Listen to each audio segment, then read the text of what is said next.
live. Condor Ballpark is ready in Gainesville, Florida on day one of the NCAA tournament. And the number 2 overall seed Florida Gators are here at home and ready to go against the 4 seed Florida A&M. Welcome to the NCAA Baseball Regionals presented by Capital One. Our first game of the day was the 3 seed Texas Tech and the 2 seed UConn. And in the 5th inning, Zach Caglianone came through with a 2-run knock, and that was plenty for Mason Molina, who was rolling. Carried a no-no into the 6th, punched out 10 Huskies. UConn threatened late, but the Red Raiders move on into a winner's bracket game tomorrow night. Against the winner of this game, UConn gets an elimination game against the loser of this one. With that, we say hello and thanks for joining us alongside Xavier Scruggs. I'm Mike Monaco, and we get to watch Florida. And look, for a lot of this season, the talk has been about LSU and Wake Forest, and it feels like in any other year, Florida would be the kind of team dealing with all the headlines. Yeah, but this is power arms and power bats, number 2 in the nation. It's going to be fun to watch them. But the one thing I look at, they've got to continue playing their game, right? They're clicking on all cylinders, keep doing that. And for FAMU, they've got a chance to break some hearts, right? Hey, I got a chance to upset. Let's see what they do today. They go up against this loaded Florida team. We'll zero in on 2 of the many stars for the Gators, Jac Caglianone, and of course, Wyatt Langford. You're talking about one of the biggest dynamic duos in all of the nation right now for college baseball. Langford, a guy that's slugging .823. He's hitting balls all over the yard, knows how to hit doubles and homers with the best of them. Then you talk about Jac Caglianone, 28 home runs. This man is one of the biggest power threats in all of the nation. But look, don't celebrate too hard because you might get yourself in trouble. He had that great moment after the suspension for Brandon Neely. He's 1/3 of the dynamite weekend rotation for Florida that is dripping with star power. So Kevin O'Sullivan had a choice to make for game 1 against the 4 seed FAMU, and he's going with Jac Caglianone on the bump. Yeah, and when you talk about a power arm, that's what you're going to get with Jack here. 99 miles per hour he can get up to. He'll sit around 94, 95, got a good slider. It'll be about maintaining control and keeping track of the strike zone. Have that command, and he should be good today. He is pitching in front of a packed house. He will step onto the mound in this stage in mere moments in Gainesville, part of the road to Omaha. Gators and Rattlers, first pitch coming up next.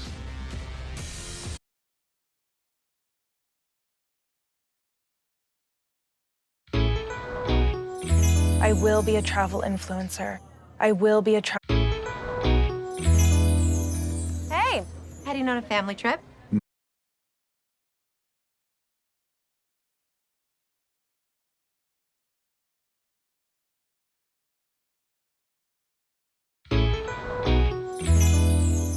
Hey, heading on a family trip?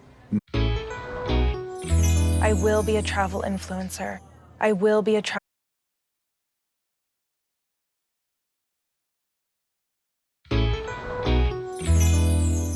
Hey, heading on a family trip? Hey, heading on a family trip? If your internet comes from T-Mobile, you should know it's just phone. On average, physicians interrupt their patients within 10 to 15 seconds. If your internet comes from T-Mobile, you should know it's just phone.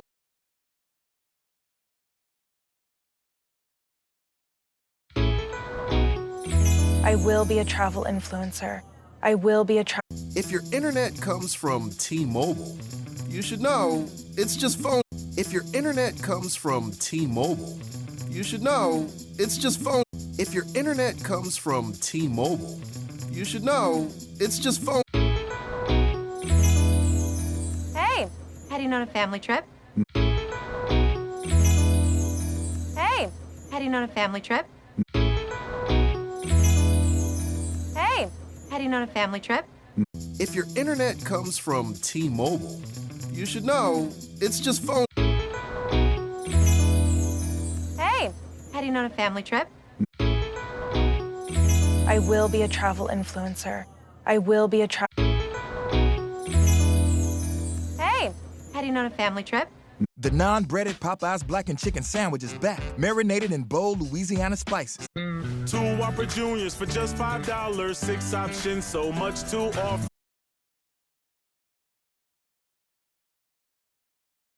It's NBA Draft Time, tonight on ESPN and ABC.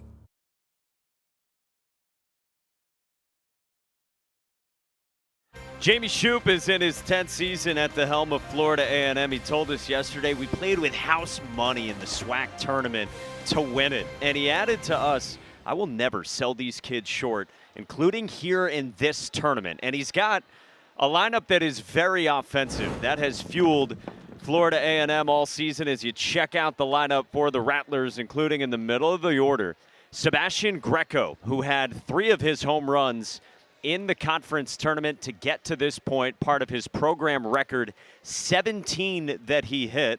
And the obstacle, we told you off the top, for Florida A&M is Jac Caglianone, who gets the ball in this one. Yeah, and Caglianone's test will be to command that fastball. He throws 68% of the time. He'll mix in the slider about 18%.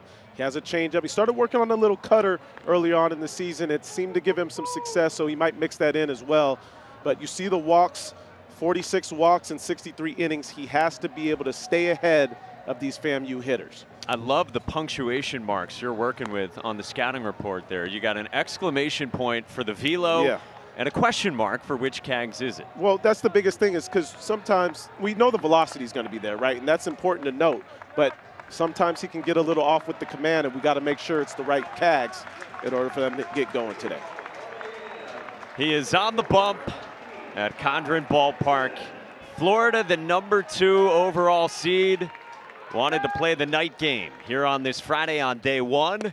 Cags deals 96 past a swinging Ty Jackson, and away we go. Ty Jackson, the center fielder, is expressive in the batter's box. Jamie Shoup told us yesterday he is the straw that stirs the drink for us. All fastballs to begin. See the OPS better than 1,000 for Jackson, a native of Jacksonville. Second team all SWAC.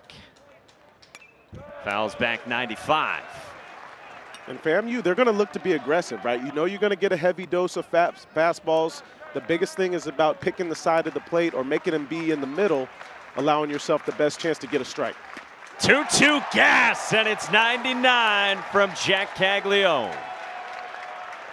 And look at the reaction from Ty Jackson. And this is what you can expect from Caglianone, that fastball climbing the ladder, but also you can see a little bit of tail to that pitch. That's going to be a tough pitch for these guys to hit all day. They have to make sure he's in the middle of the zone. Brings up the catcher for FAMU. First team all-conference choice, Ty Hanchian. He bounces it at Cade Kurland, and there are 2 quick outs, and it's been only fastballs for Jac Caglianone, and you said it's about 70% usage for him. Yeah, when you look at the usage here, you can see that the fastball is so important because of the velocity, right? You got here in college, you're not seeing a lot of guys throwing 97, 98 miles an hour, so his ability to blow it by hitters comes with ease, but that also comes with being able to make sure you're throwing strikes. That'll be a continual theme for him today. As long as he's doing that and getting the quick pitch outs, he'll have success and be able to go long in the game. Fastball at the top of the zone to start out the left fielder in the 3 spot for FAMU, Jared Weber. 5th-year guy in his 2nd regional with the Rattlers. We know Jac Caglianone works quickly. Coming off last time out Saturday against Vandy in the SEC tournament. Didn't get out of the 2nd inning. 2 earned, 6 runs total.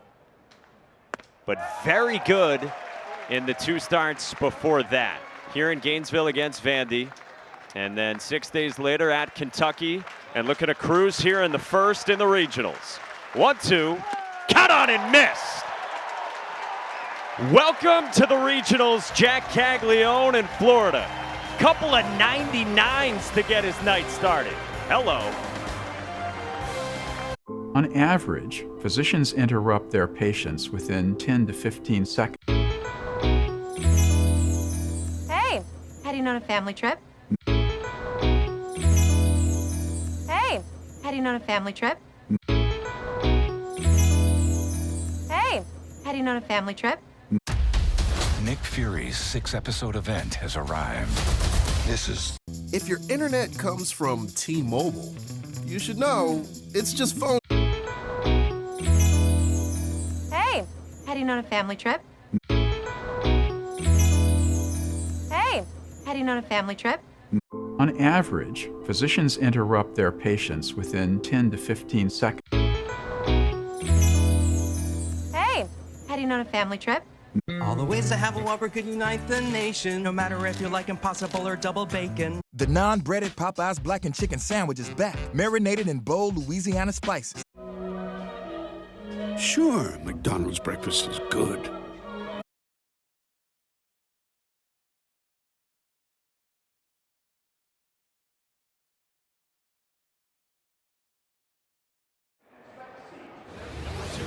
Seed Florida Gators here at home.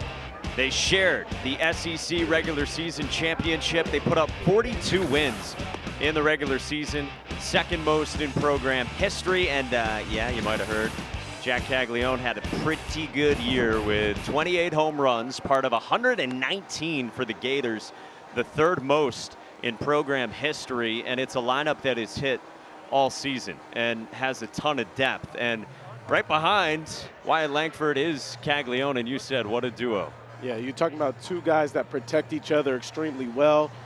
And if one guy's on base, Jac Caglianone, if he's on base behind Langford, he's got the opportunity to drive him in. Same thing with Rivera right behind him. These guys have a lot of power in this lineup. They face Caleb Granger, who's not the number one. He's the number 2 starting pitcher. Sophomore from Tallahassee who's made 13 starts this year. And Jamie Shoup said to us, this guy's capable. He's had some ups and downs this season, but he threw well in the SWAC tournament. Yeah, and the reason why we put locate the fastball down, you got to be able to keep your stuff down against this Florida team that takes advantage of mistakes up in the zone. Cade Kurland takes strike 1. True freshman second baseman with 16 home runs. First team All-SEC choice, of course. And he hammers the breaking ball into left center field, and it's out of the reach of Ty Jackson. Cade Kurland's got a double on the second pitch he sees in his regional career. Well, this is one of the things that'll stand out about Florida is their ability to hit the off speed. This is a slider in the zone over the middle, and recognizing that pitch early, but then deciding to put some good barrel on it, being able to drive it to the pull side gap. That's big to start the game for Florida. Off and running go the Gators here in the bottom of the first. Brings up Wyatt Langford. OPS is 1344. You mentioned the slug is 823, 8th best in the entire country. I mean, it just tells you that almost any pitch anywhere near the zone is capable of being driven somewhere out to the outfield or over the outfield. 17 tanks for the Trenton Thunder. Took a mighty cut on a fastball from Granger.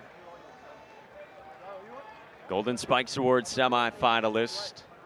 Top 2 in all these categories in the SEC. For a should-be top 3 overall pick right there with Dylan Cruz and Paul Skeens, the LSU duo.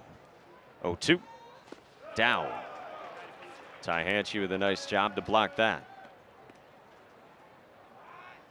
And Granger's job today is just to get as much weak contact as possible. Understand that these guys are going to get some of their swings off. They're going to get some hits. That's what they've done all season. But if you're able to limit damage, get weak contact, and allow your defense to work, you'll have an opportunity for success today.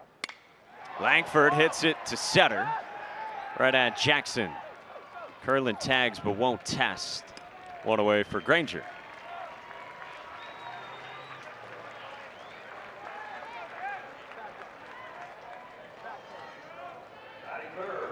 All right, so it brings up Jac Caglianone.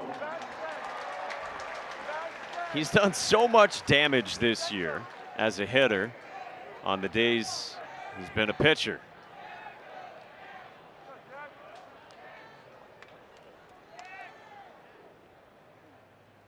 Kevin O'Sullivan said yesterday, Jac Caglianone is the strongest player I've ever had.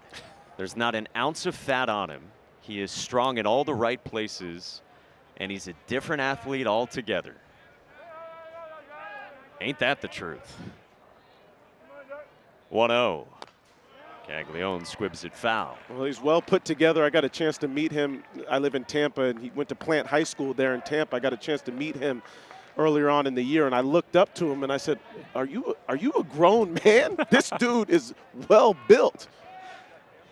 Listed at 6'5", 245. But he said he was 20. I said, what? On the ground right side, and Greco backhands for out number 2. So Caleb Granger doing what you talked about, and the 20-year-old is retired. Yeah, if he can get these guys off balance, be able to mix his pitch as well. Understand you don't have to try to get so much swing and miss, right? A lot of times that'll give you some trouble allowing other team or opposing hitters to get ahead in the count. Just when you're ahead in the count, try to get the weak contact, let the infielders work. There's Josh Rivera, cleanup man at shortstop. And we mentioned Granger's not the #1 starting pitcher. That's Hunter Viets, who's had a couple of really good years for the Rattlers, but he had 2 starts in the conference tournament, so just not ready to go here in Game 1. Jamie Shoup told us that it'll certainly be Viets in Game 2, but he threw over 200 pitches over the course of just a few days in Atlanta.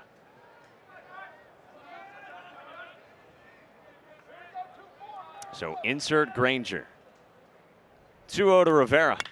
And Rivera clobbers it. Florida strikes first.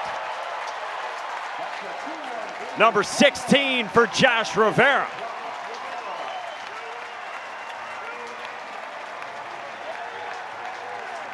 Josh Rivera doesn't miss many mistakes. Just a fastball left over the plate. Does a good job of getting himself to a 2-0 count and blasting this baseball. For Florida, it's going to be so important to allow themselves to have the power come into play by getting ahead in the count. See most most home runs in Florida history for a shortstop. That's impressive.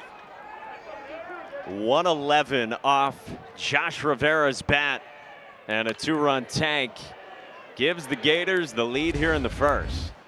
Well, we get another look here. That's that fastball just running right back over the plate. Just a balanced swing, backside rotates through the baseball and blasted out to left.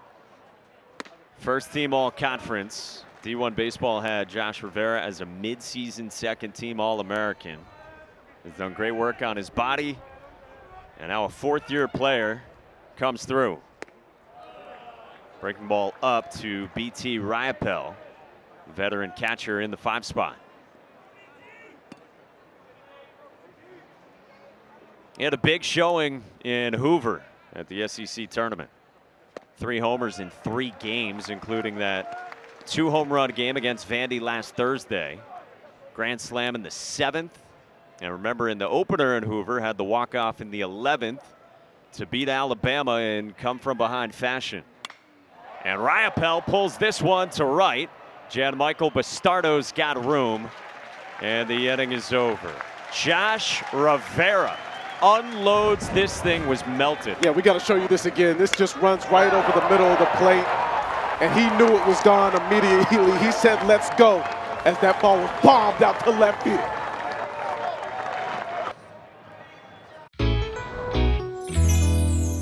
Hey, heading on a family trip? If your internet comes from T-Mobile, you should know it's just phone. Hey, heading on a family trip? Hey, heading on a family trip? Did you know nearly 60% of products sold on Amazon stores come from independent sellers like Kyle? Hey, heading on a family trip?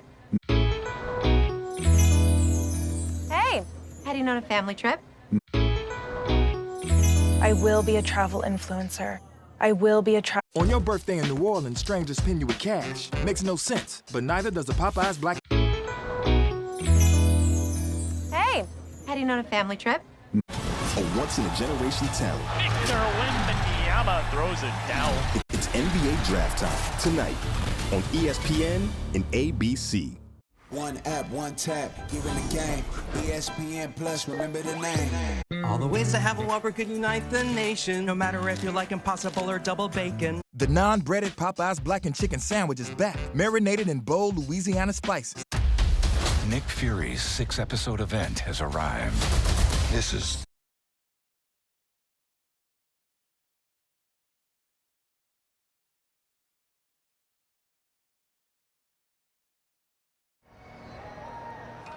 They've been calling him Jack Tani here around Gainesville, and he's a John Olerud Award finalist for the best two-way player in the country.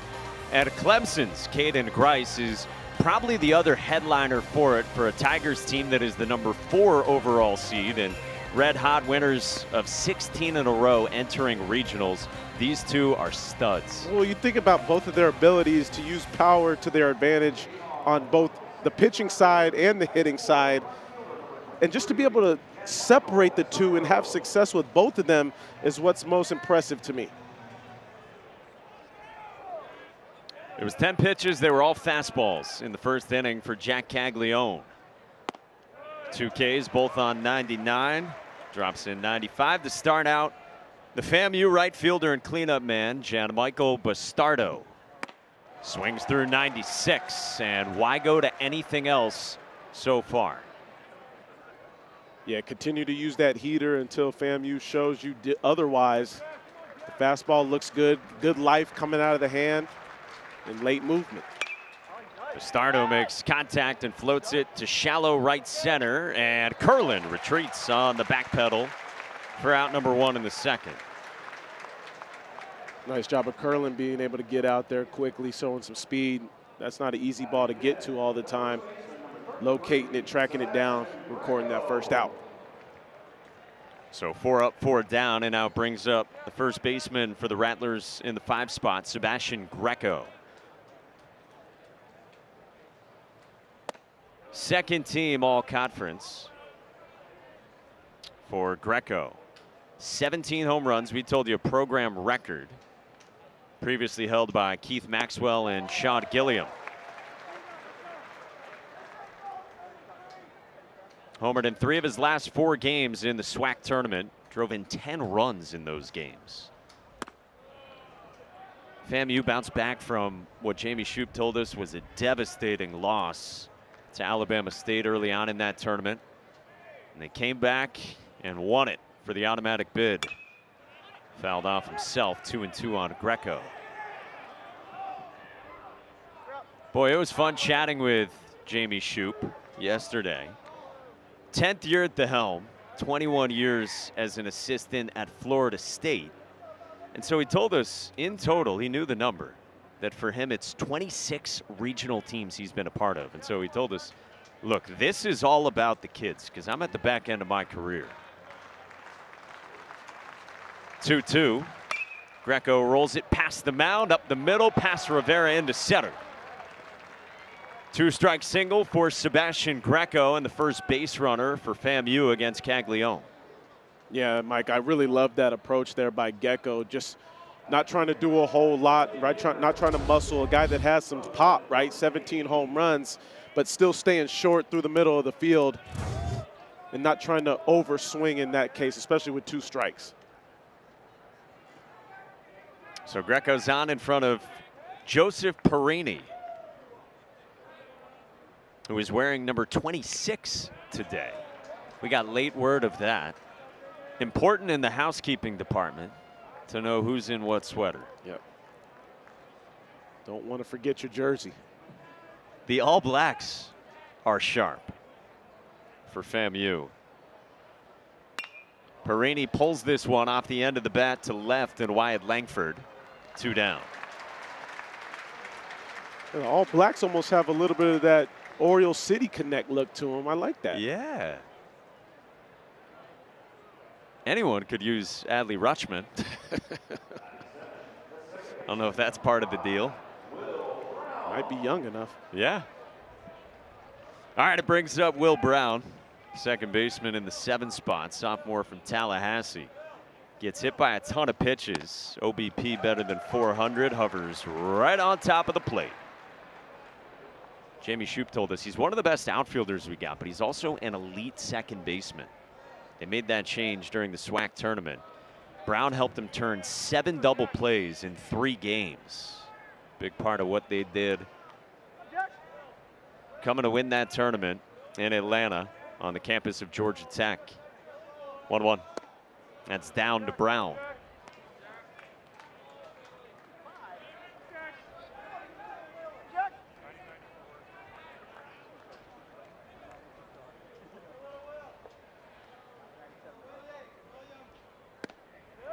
That's a strike with 97 from Caglianone. 2-2.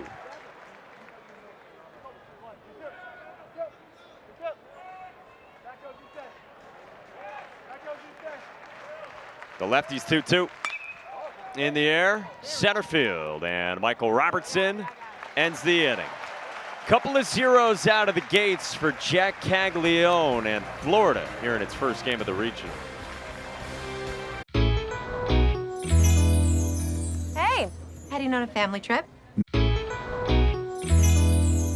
Hey, heading on a family trip?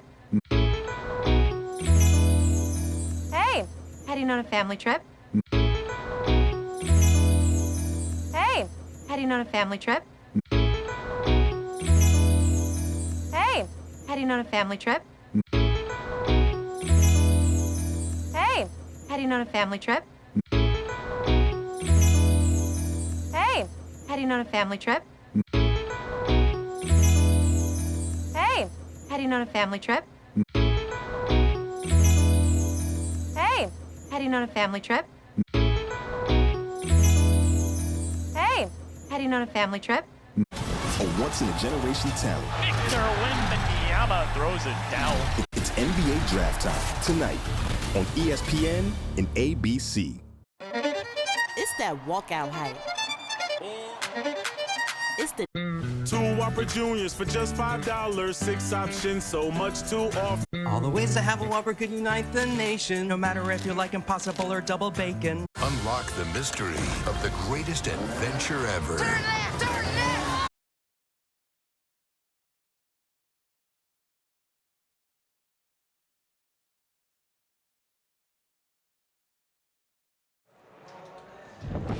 All right, some headlines so far here on day one of the NCAA Baseball Championship. Maryland's Nick LaRusso keeps on mashing. He's up to 100 RBIs. First D1 player to do that in 20 years. Indiana State survived the battle from Wright State. And how about Duke's MJ Metz? He's got a torn ACL, suffered last week at the ACC tournament. So what did he do today? 3 home runs. Dude's out here hitting 3 homers on a torn ACL. Hey, that sounds like some Tim Elko from Ole Miss type stuff. Yeah. Man, but I don't know if he hit 3 in one game like that. That's impressive. Hey, 100 RBIs is impressive too in one college season. That's big time. We go to the bottom of the second here in Gainesville, Florida. 2-0 Gators in front of the Rattlers. It's the freshman first baseman Luke Heyman. 6, 7, and 8 for Kevin O'Sullivan's team against Caleb Granger. Yeah, MJ Metz heard it, I believe, what I was told, celebrating a home run during the ACC tournament last week. On the ground, foul. And the fear was that it was going to keep him out the rest of the way. Guy who transferred to Duke, stepped onto a bigger stage this year, and well, he can tough it out, and he can swing it on one bad wheel as well. As long as you can keep swinging it, you could give your team some production. Heyman in the air, right side. Long run in for Michael Bastardo, and he comes all the way in. Capless to make the catch for out number 1. That's a really nice job right there, being able to track that ball down all the way in foul territory. Did a nice job of coming straight in, didn't make any missteps. Every single out like that is going to be huge for FAMU.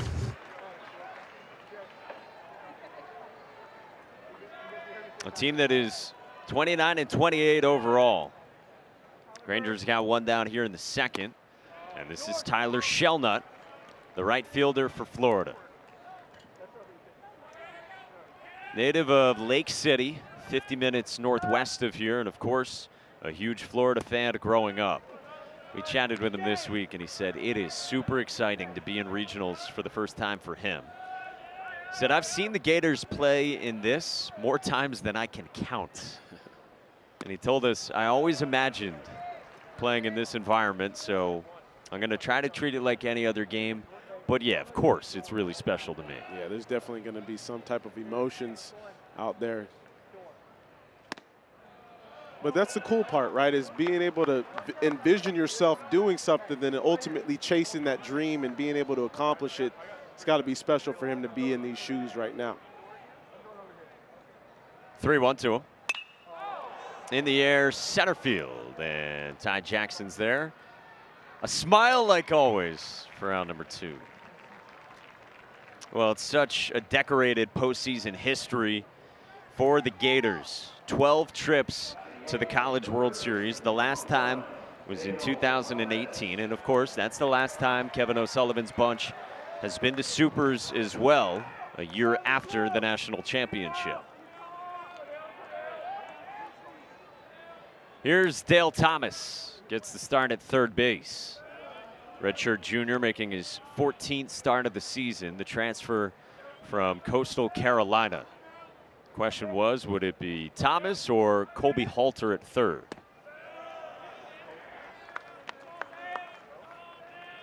You know, you talk about the postseason history for the Gators as well. We were chatting with BT Riopel this week, the Gators catcher, and he said, you know, this weekend is why a lot of us came back for another season. For a lot of us, we had such a bad taste in our mouth from last year.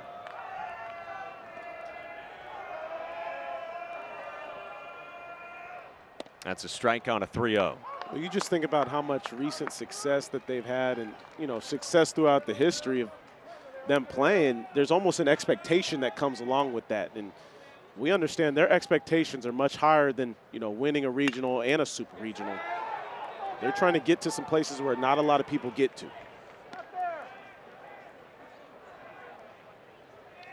Doing it with the fresh thought of last season. Forced the regional final, Game 7, of course, against Oklahoma. 5.5-hour weather delay. And the Sooners moved on and eventually, of course, went to the College World Series Championship Series against Ole Miss. In on the hands of Thomas. Kevin O'Sullivan said yesterday that he thought the biggest thing for this game today would be keeping those emotions in check, knowing what happened last year and the desire to come back because of that, but managing that here today. 3-2. Thomas pops it up into shallow center, and Bastardo calls off Jackson, and that's a 1-2-3 second for Caleb Granger. Cruises on through the bottom of the second here in Gainesville.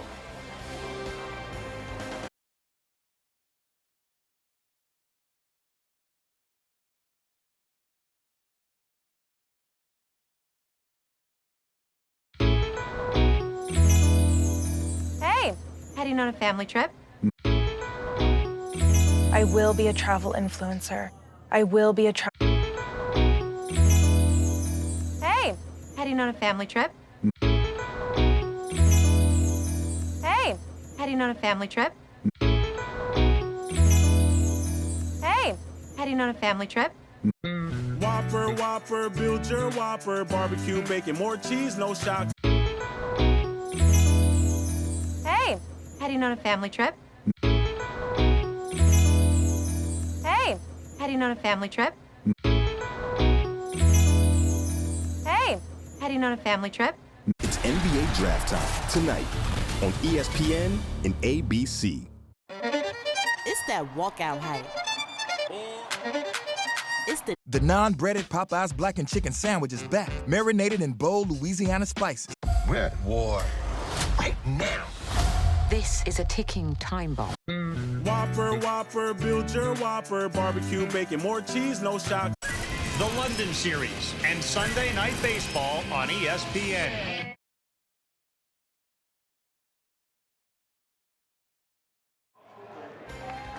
Florida's third straight season hosting and doing so for the 12th time in 15 chances under Kevin O'Sullivan. And the history says if you host, you got a good chance to advance in the NCAA tournament. Numbers also say if you got Jac Caglianone on the mounds, odds are pretty good in your favor as well.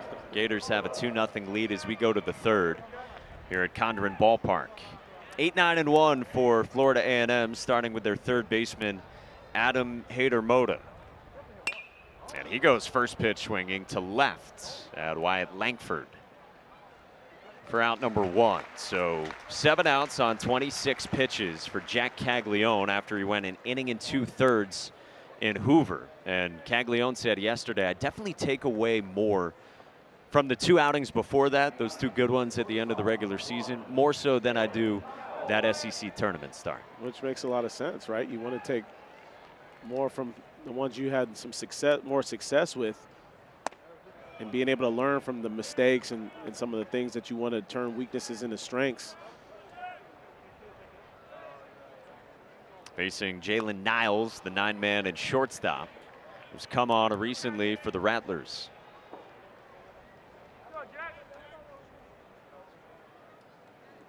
Two-0. That's down. BT Riopel was telling us this week when Jac Caglianone's at his best on the mound, Caglianone is super calm and he's going at his pace and he's dictating the tempo. And whenever he feels like he's in complete control, that's when you see the best pitching from Caglianone, who issues a 4-pitch walk to the 9-man Niles. And I felt like today he's done a nice job of that, calm, composed. Now for me, FAMU, they've been really aggressive, especially early on in the count. I would like to see them make him work a little bit more, knowing he has a tendency to walk some guys every now and then. Allow yourself to get a little bit deeper in the counts and see if you can work some counts, allowing him to make some mistakes. Well, here's a guy in Ty Jackson, the leadoff man, who does go first pitch swinging, but for the season has more walks than Ks, an OBP of 479. So maybe he's the guy to do what you just said. And we told you, he's a boatload of fun to watch in the batter's box. Rolls this one left side past Rivera into left field. Second hit for FAMU off Caglianone. And the Rattlers have 2 on with 1 out here in the 3rd. Well, you said it right. Jackson has a lot of fun, does a good job of keeping it loose. You can see him talking to himself in the box. After the knock, you'll see him over there doing some special reacts over there to the dugout. He's always having a good time, so it's always great to see that. But you have to keep your guys loose, understanding you're playing a tough team, number 2 in the nation. We got to stay loose. Brings up Ty Hanchey, who squares and pulls back. Ty Hanchey is a pro prospect. Jamie Shoup told us yesterday Hanchey's probably going to be drafted, and you are not throwing a fastball by him. He went first pitch swinging his first time and grounded out against Caglianone. Doesn't square and fouls it back on 95. And there's a tough balance as a hitter between understanding a guy throws hard and you should be aggressive, but at the same time, you have to make a pitcher work, right? If you see him making certain mistakes to a certain arm side or to glove side, try to take advantage of that by getting a little deeper into the count. This one is bounced gently to Kurland, who throws out Hanchey. 2 down, runners move up to 2nd and 3rd.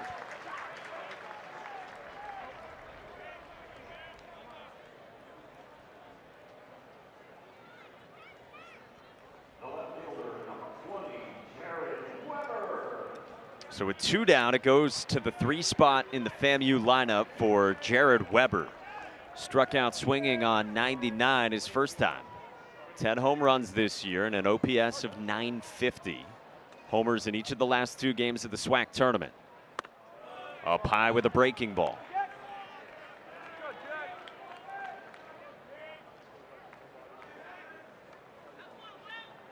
Weber's been hot over his last 7 games coming into regionals.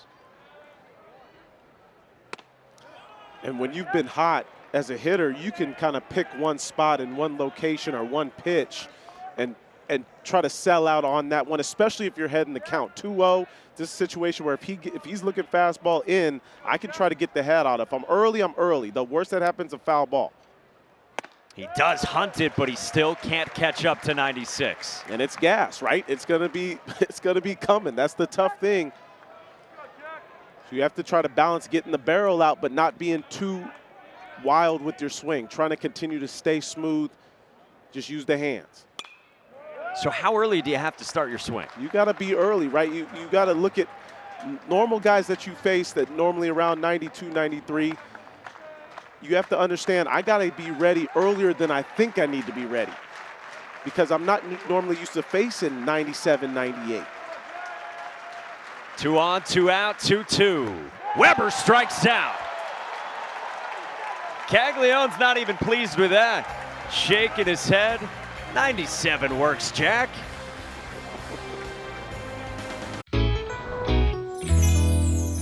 Hey, heading on a family trip? I will be a travel influencer. I will be a travel influencer. I will be a Hey, heading on a family trip? I will be a travel influencer. I will be a Hey, heading on a family trip? I will be a travel influencer. I will be a Hey, heading on a family trip? 2 Whopper Juniors for just $5. 6 options, so much to offer. Hey, heading on a family trip? A once-in-a-generation talent. Victor Wembanyama throws it down. I will be a travel influencer. I will be a Did you know nearly 60% of products sold on Amazon stores come from independent sellers like Kyle? All the ways to have a Whopper could unite the nation, no matter if you like Impossible or double bacon. 2 Whopper Juniors for just $5. 6 options, so much to offer. The non-breaded Popeyes Black and Chicken Sandwich is back, marinated in bold Louisiana spices. The London Series and Sunday Night Baseball on ESPN.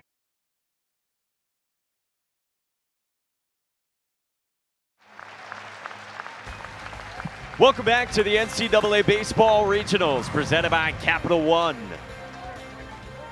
Gainesville Regional, Xavier Scruggs, Mike Monaco, our entire crew behind the scenes.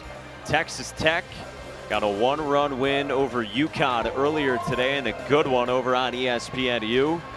And the Red Raiders are into the winners bracket, and UConn will try to stay alive tomorrow afternoon. 2-zip Gators here in the third, and 9-1-2 for Florida. Starts with the center fielder, Michael Robertson. Boy, how good was Mason Molina for Texas Tech in our first game here today? Their starter carried a no-hitter into the 6th. You know, it's fun to watch him really do his thing, right? Really just use the arsenal of the fastball and the changeup. Mixed in a few sliders, but I thought he had such great command of the fastball on the inner half of the plate to both lefties and righties. That gave him all the success he needed today. Texas Tech will start Kyle Robinson in game 2 against whoever wins this one and advances to tomorrow night. 6 o'clock first pitch here in Gainesville. 4 in a row set down by Caleb Granger for FAMU, and his 1-2. It's a changeup that drifts away from Robertson. Well, Granger's actually reminded me that the movement he has is real, right? He's going to throw it arm side. It's going to have a little bit of that run to it. You saw the changeup right there, has some depth as well. And that's not a bad spot on the inner half of the plate either. Jamie Shoup told us he threw well in the SWAC tournament and started to figure some things out. 3-2 is pulled foul. And at times this year for Caleb Granger, Jamie Shoup told us that Granger dropped his slot a little too much midseason. That prompted some of the struggles. Shoup told us when he gets his fingers behind the ball and the arm lifted up, better arm slot, the results are better. 3-2 to Robertson. On the ground, right side, and Will Brown is excellent defensively. 1 away. Well, Coach makes an excellent point. Just because you want to get behind the baseball and use the natural movement that you have, a lot of times Granger, if he's trying to make the ball move by moving his arm slot, that ball might either flatten out or you might see him not be able to control it as well as he normally would, being more direct and behind the baseball. Back to the top, he gets Cade Kurland. Doubled on a breaking ball against Granger's first time. And for Granger, it's so important to make sure he's down in the zone. That's where he'll get the most movement on that pitch. Good spot to live, right on cue. Bounces it to Jalen Niles. And Greco stayed on the bag, and it's a couple of ground ball outs for Granger, who has set down 6 in a row. And for the Florida hitters, they're going to have to look to get him more up in the zone if they want to be able to drive him to the outfield, be able to get more pitches to drive in their hot spots. Base is empty for Wyatt Langford.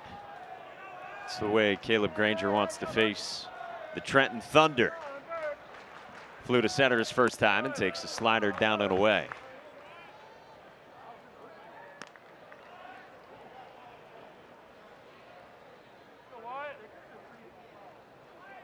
The business-like Wyatt Langford takes another slider, 2-0.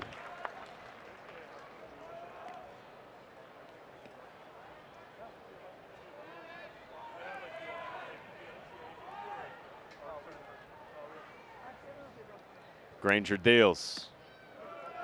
Staying away from Wyatt Langford, 3-0. Yeah, for Langford, the numbers just jump off the page, right? On base percentage of .519, average almost up there 400, slugging over 800. If there's a hitter that you got to be careful with, it is Langford. But at the same time, you don't want to give this team any freebies because that puts guys on base and makes it much tougher to get those outs that you're looking for. 4-pitch walk. The misses weren't huge on the last couple from Granger.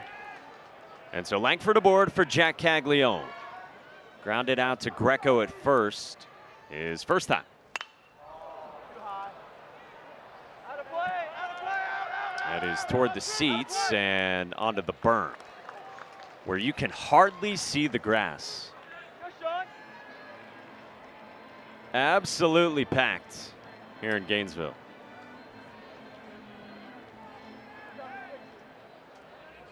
It's interesting to me, Caglianone is such a long player, right? Long arms, long legs. He's still up on the dish because he knows he's so quick to the inner half of the plate. Bouncing ball up the middle at Niles, who beats Langford on a very close play to the bag. Doesn't look like Florida wants to challenge this, and so it's 3 ground ball outs induced by Caleb Granger. Niles confident in his own speed, getting to that bag extremely quick. Gotta love the confidence of making that play. I got it, all under control. Jamie Shoup is with us right after this. Hey, heading on a family trip? 2 Whopper Juniors for just $5. 6 options, so much to offer. Hey, heading on a family trip? Hey, heading on a family trip? A once-in-a-generation talent. Victor Wembanyama throws it down. Hey, heading on a family trip?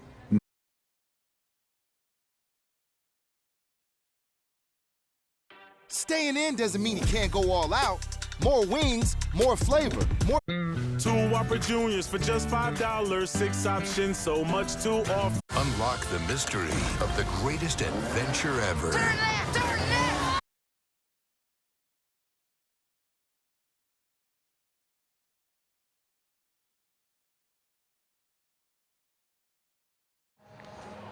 Gorgeous night for baseball in Gainesville, Florida, and Florida A&M head coach Jamie Shoup is kind enough to join us. Coach, you said it's all about your players experiencing this stage. What are you sensing about how they're fitting into this atmosphere and enjoying it? Yeah, I mean, that's what it's all about. I think we're getting ourselves out too much. I mean, obviously he's a very good pitcher with a lot of velo, but we're still just swinging at too many bad pitches. We got to calm down a little bit.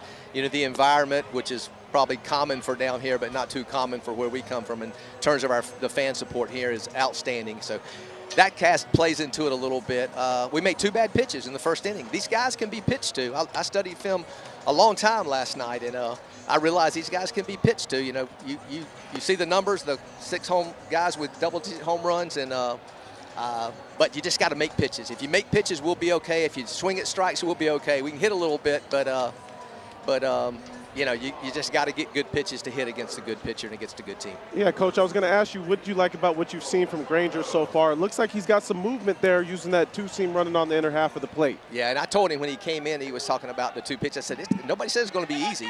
I mean, we're in a battle. We know that. Hopefully we can keep it a ball game late and see if because the nerves are on them. I mean, we're here and we're playing baseball, but they're expected to win. So hopefully we can get it close, keep it close till the end, and see what happens. Jamie, thank you for the time. Appreciate you, Coach. Yes, sir. All right, so they're not feeling the nerves, he says, down in that Rattler dugout, and studied the film, it sounds like, into the wee hours of the night as well. 0-2 to Jan. Michael Bastardo is rolled softly and foul against Jac Caglianone here in the fourth. Well, he's right about what he mentioned about the expectations, right? All the expectations are on Florida. FAMU, they just got to go out there and try to continue playing the same baseball they've been playing all season. Nobody expects them to come out and upset Florida. So in that case, there's not that pressure on them. Now for Florida, they're expected to go on and do much bigger and better things. So this is important for them to lock this up. 4, 5, and 6 this inning. 0-2 again to Bastardo. Pops this one up right side. And Luke Heyman drifts into foul ground for the first down. Jamie Shoup said this atmosphere is commoned out here, but for us, not what we are used to. After the selection show, Jamie Shoup said, look, it's a once-in-a-lifetime opportunity for most of our guys to play in a regional. He said, especially coming from an HBCU. He said regionals are just different, though. It's like a college football game. But I want our team to relish every single minute of it. Here's Sebastian Greco, singled to center his first time and buckles with a breaking ball. Yeah, a lot of times in these types of situations, if you haven't been in them, you find yourself almost getting those nerves, getting over emotional. Nervousness comes into play, anxiousness comes into play, but the one thing you have to remember is to continue to breathe, calm yourself down, understand it's still the same game you've been playing all throughout the course of the season. Nothing has changed from a game aspect. 0-2, and Greco gets a piece of it. And look, these teams squared off in the regular season as well. It was a midweek game, of course, not a weekend game. It's certainly not a regional. But the Rattlers have been here this season. They also squared off with Auburn in early March.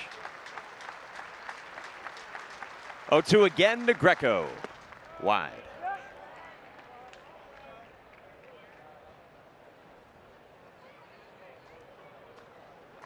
Jac Caglianone ready for his 49th pitch here in the fourth.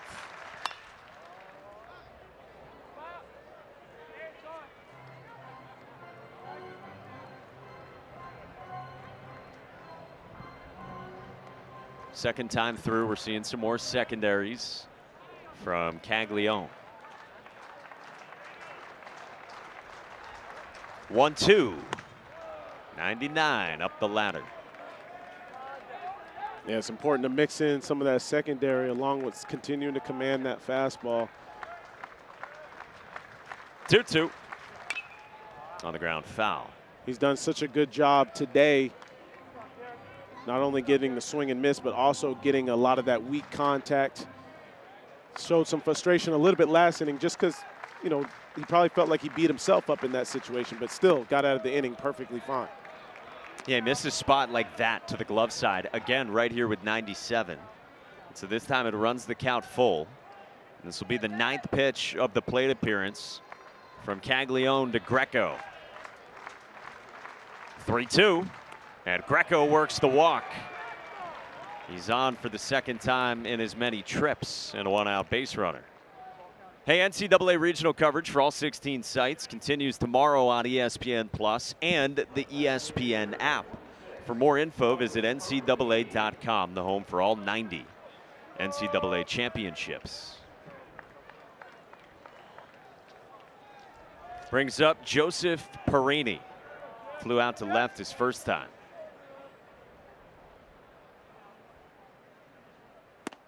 Takes a breaking ball for a strike. That's the slider from Caglianone. Yeah, and that last at bat from Sebastian Greco, that's exactly what they need, right? Get deep in the counts, foul some pitches off, see if Caglianone will make a mistake. Change up there, misses out. We've seen maybe a couple of cutters in this one. That's one of the secondary pitches that Caglianone has thrown a whole lot more in this latter part of the season. It's a fastball with a ton of movement. Well, the cutter will keep guys at bay, right? If they're so on time with the fastball or trying to get on time with the fastball and starting to time it up well, he can mix in that cutter, run it in on the righties, and run it away from lefties. 1-2 to Perini. Cut on and missed. Fourth strikeout for Jac Caglianone. And you mentioned he's starting to mix in that off speed. This looks like the changeup that just fades away. That's a great pitch. It's 82 miles an hour and just runs away from the right-handed batter's box. That's perfection right there. He has gotten a super high whiff rate on the changeup this season, although he hasn't thrown it a ton, but Kevin O'Sullivan's been pleased with that pitch's development as the year's gone on. So 2 outs, Greco at first for Will Brown, who flew to center his first time. 2-0. Well, you talk about the development of a changeup. You think about a guy that throws 97, 98, obviously not having to use that pitch as much, but to continue to develop those secondary pitches are so important because as you get later on in the season, facing some better competition, they have a better idea of how to attack velocity. So mixing in those other pitches and being able to throw them for strikes, especially with 2 strikes, is going to be important for him. Well, with 2 balls here, got a visit from his always vocal catcher, BT Riopel.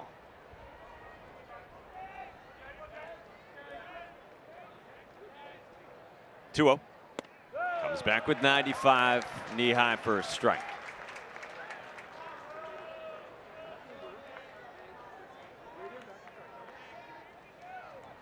The 2-1. Bounced in, kicks away from Riopel, and Sebastian Greco moves up into scoring position.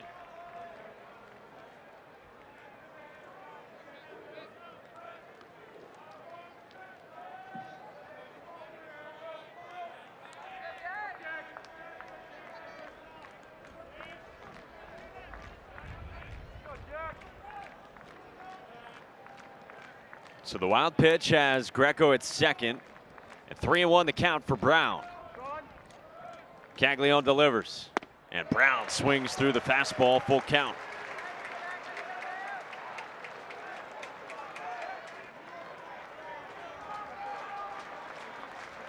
I feel like Brown's been late on the fastball most of the day. He can continue to throw that heater.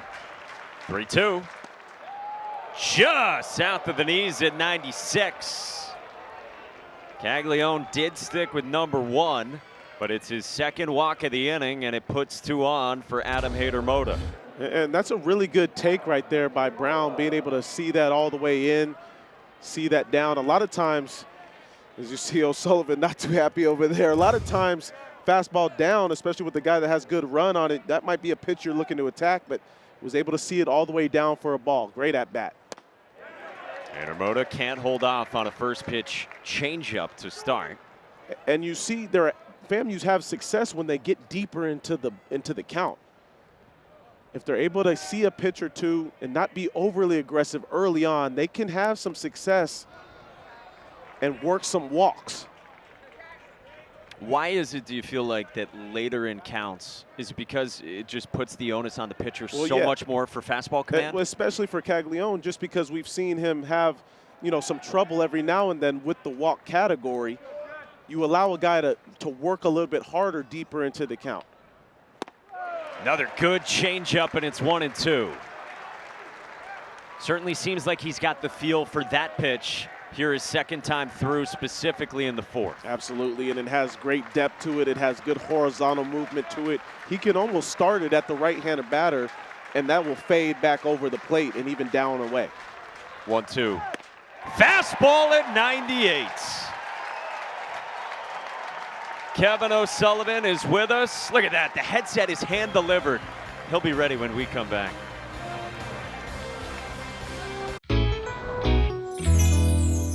Hey, heading on a family trip? Hey, heading on a family trip? Did you know nearly 60% of products sold on Amazon stores come from independent sellers like Kyle? I will be a travel influencer. I will be a travel. A once-in-a-generation talent. Victor Wembanyama throws it down. Hey, heading on a family trip? Hey, heading on a family trip? On your birthday in New Orleans, strangers pin you with cash. Makes no sense, but neither does the Popeyes Black. Nick Fury's 6-episode event has arrived. This is unlock the mystery of the greatest adventure ever. Turn left, turn left! The London Series and Sunday Night Baseball on ESPN.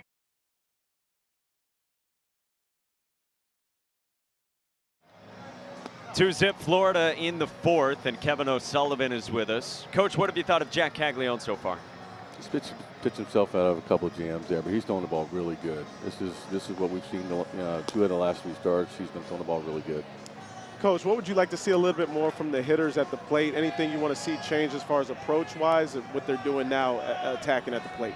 Well, I think we chased some balls down out of the zone, and we got to keep the ball out of the air. The wind's blowing in, and I know we've got 2 runs on the board with Josh's home run, but it's going to be really hard to get the ball out of out of the yard tonight. So we're going to do a really good job of staying through the ball, staying in the middle of the field. Coach, thanks a lot for the time. Appreciate you, Coach. Thank you.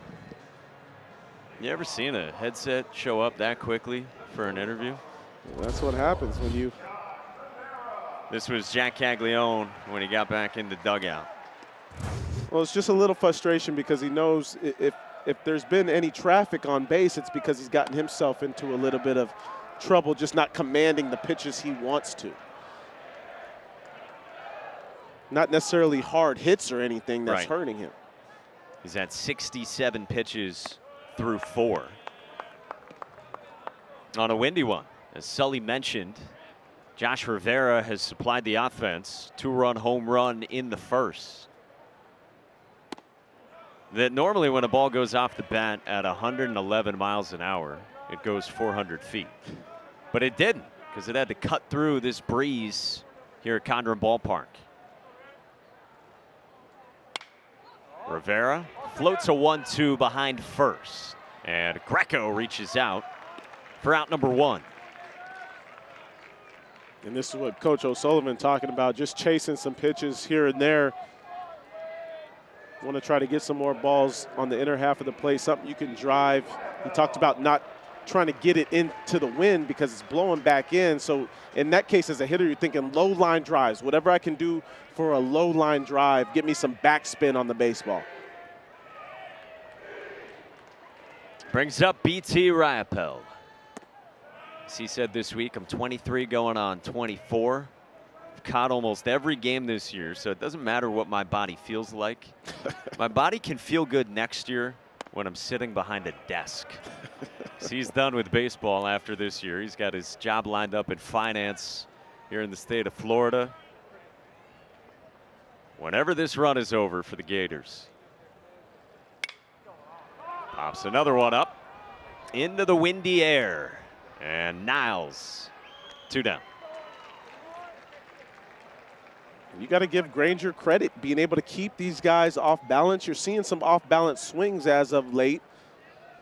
Obviously, the first inning, he gave up a couple of runs, but ever since then, been able to stay in the strike zone, keeping hitters at bay with some off-speed, doing a good job with the fastball movement. A transfer from the junior college ranks. He went to JUCO in Georgia. Now in year 1 with the Rattlers and a sophomore.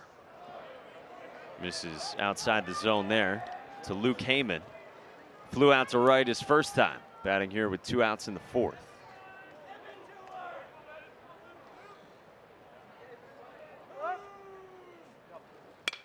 On the ground, left side, and past the dive of Hader Moda. In the left field for Heyman, who's got a 2-out single here in the 4th. Nice job of Heyman here, just being able to stay behind the baseball. Came around it a little bit, but still gave himself an opportunity by staying back and balanced. Did a nice job squeaking that through past the third baseman there in Haydomo. Only the 3rd hit for the Gators. Their first 2 came within the first 4 batters of the ball game. Now Tyler Shelnut takes the breaking ball away. Yeah, you mentioned the pitching of Granger. And That was a big part of the story for Florida A&M in the SWAC tournament, that they got some huge starts. Jamie Shoup told us yesterday that they had 3 pitchers, Wagner, Tease, and Simmons. For those 3 guys, it was their best start each of the entire season, and it came in the conference tournament with their backs against the wall. On the ground to short, and Niles collects, inning over. Caleb Granger's doing his thing as well, building on what those teammates did in the tourney.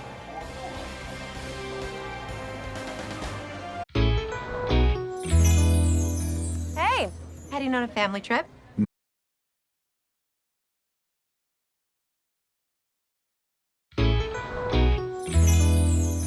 Hey, heading on a family trip? Hey, heading on a family trip? I will be a travel influencer. I will be a Hey, heading on a family trip? I will be a travel influencer. I will be a Hey, heading on a family trip? Hey, heading on a family trip? Hey, heading on a family trip? It's NBA draft time. A once-in-a-generation, it's NBA draft time tonight on ESPN and ABC. Hey, heading on a family trip? The non-breaded Popeyes Black and Chicken Sandwich is back, marinated in bold Louisiana spices. All the ways to have a Whopper could unite the nation, no matter if you're like Impossible or double bacon.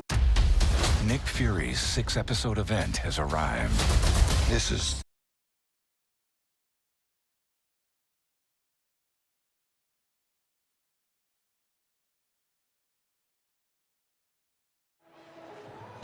Yeah, and I got to show you what Jac Caglianone, why he's so special. This fastball, look at the heat on this fastball. But it's in, it's out, it's up, it's down. He's able to control it and doing a nice job with the changeup as well. That's been a pitch that's given him some depth, and he's got some good movement on that. You already see the 5 Ks on the day. My man's got that power arm, Mike. There are different ways to play this game of baseball. Jac Caglianone has 14 swings and misses he's generated in this game. Caleb Granger doesn't have any. Cags now has 15, yet both guys have been effective here into the 5th. 9-1-2 starting with Jalen Niles, who walked on 4 pitches his first time. He thought that one was away. Instead, it's 0-2. Yeah, he's mixing in that changeup more, and that pitch looks good. He's using it in every count at this point. Oh, goes right back to it, and that was one of his best. Well, he's going to take advantage of the aggressiveness, knowing that guys are looking for that fastball. They're going to be aggressive, and if it has that same type of, if it comes out the same way as the fastball, guys are going to be looking to be trying to get the barrel out, and they can't slow themselves up on that changeup. That's a dirty pitch, Mike. And now a good breaking ball lands for a strike to Ty Jackson. Singled his last time. Another breaking ball just outside, and Jackson says, yeah, that's away.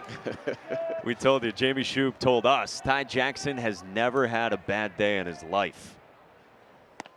Out ahead of the changeup. Well, you can tell he's having fun up there. He knows it's a battle. He knows the opportunity he has to be able to face somebody like this. Not everybody gets this opportunity every day.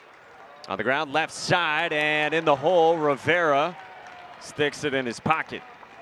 Second hit of the ball game for Ty Jackson, and Florida A&M, with a shrug, has a man on in the 5th. Well, Jackson made an adjustment. He stayed back a little bit more on that changeup. He tried to go 2 in a row there. After the first time, he looked real bad on a swing and miss out in front. Then he's able to stay back just enough to squeak one over there past Thomas.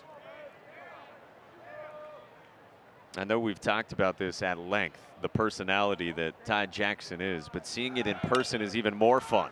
Now a little hit and run, and Rivera throws off balance with a dandy. Boy, he is so good defensively. There's 2 down with Jackson to second. Yeah, I've had a chance to watch Rivera a lot, and just the smoothness he possesses at the shortstop position. You see him, his body going towards second first because of the attempt to steal. He was able to get his body back on track, make a run and throw with ease and precision over to first base. That is what a major league caliber defensive play looks like. Absolutely. Here's Jared Weber, who was struck out twice. First time on 99, next time on 97. So, of course, third time he gets a first pitch changeup.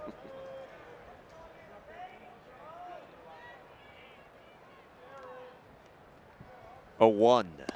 Another changeup. Jac Caglianone sticking with it. Well, he's locating with it. Now with 0-2 here in this situation, he could go fastball up or try to get the swing and miss down with the changeup. He gives himself more options now with that changeup being a strike. 0-2. Fastball cut on and missed. 97 and a K-strut for Caglianone. He has punched out 7. Works an 11-pitch fifth, and we hit the halfway point in Gainesville with the Gators up 2.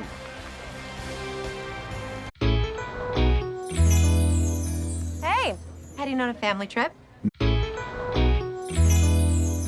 Hey, heading on a family trip? Hey, heading on a family trip? Hey, heading on a family trip? Hey, heading on a family trip? Hey, heading on a family trip? Hey, heading on a family trip? I will be a travel influencer. I will be a Hey, heading on a family trip? Hey, heading on a family trip? Hey, heading on a family trip? Hey, heading on a family trip? This season's about all the ways to have a Whopper could unite the nation, no matter if you like Impossible or double bacon. 2 Whopper Juniors for just $5. 6 options, so much to offer. Unlock the mystery of the greatest adventure ever. Turn left, turn left.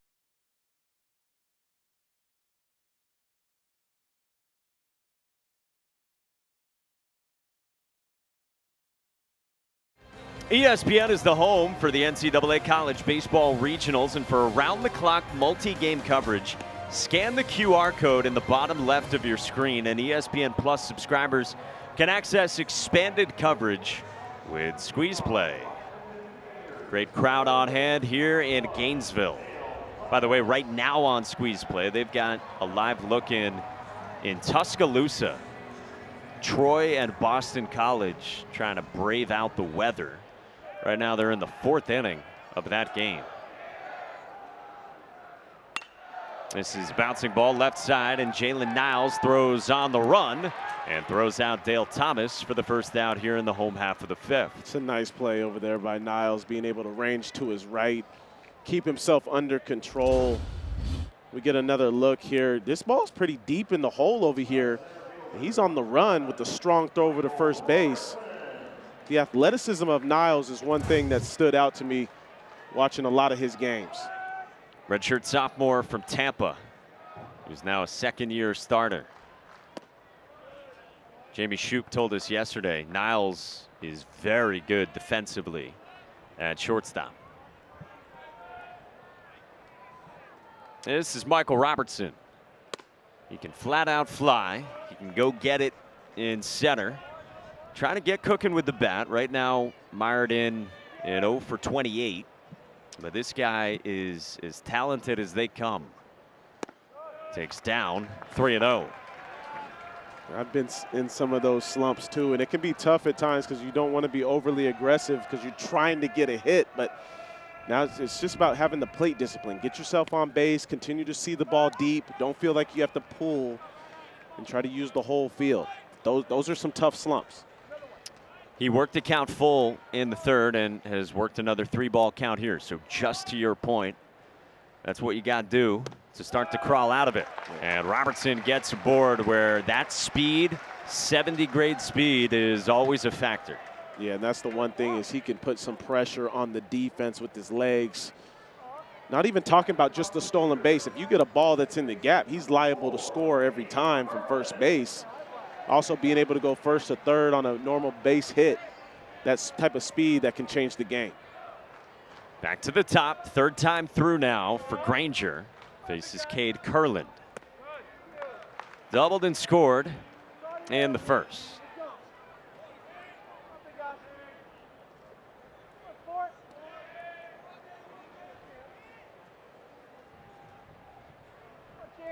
Granger's 1-0. Bends outside.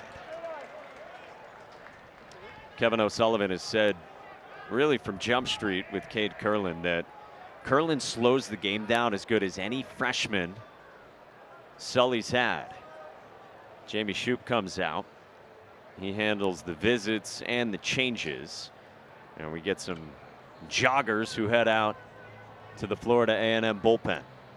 And he's been really efficient up until this point, you know, continuing to throw a lot of strikes, 69 pitches right now in the bottom of the fifth. This is more about a breather, get some guys out there in case they got to get going a little bit. But, hey, let's work on getting this ground ball. How can we continue to stay down in the zone, continue to throw strikes, no more freebies. Granger looks pretty calm out there. He's just dapping up his guys on the mound. He greets home plate umpire Danny Cricks with a smile as well. And this sophomore has acquitted himself quite well on this stage.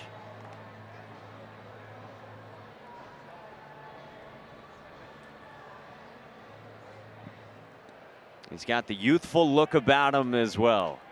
Staring down the #2 team in the country. And comes back with a glove side strike. Well, I think if you would have told Caleb Granger before the game, you know, he would have given up, he would have struck out nobody and still been in this game here. That's great right now. I love that he's getting the weak contact. Robertson picked a good one to go on. Breaking ball in the dirt.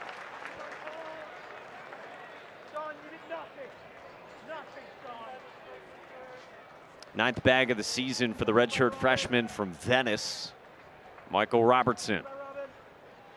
Right into scoring position for the top of this Gator lineup, leading 2-0 here in the fifth. And now we've got what? A balk called? Or a clock called? I think it was the clock. Yeah, it is a clock, and they will send Kurland down to first. So it's ball 4, and that's how Cade Kurland gets aboard. And you see in the left side of your screen, right by the baseball championship signage, and that's clear as day. Cade Kurland knew it, and he's on with a walk. All right, so just like that, it's back-to-back walks in front of Wyatt Langford. Good stop by Ty Hanchey. And if you're FAMU, this is when you don't want it to unravel in an inning.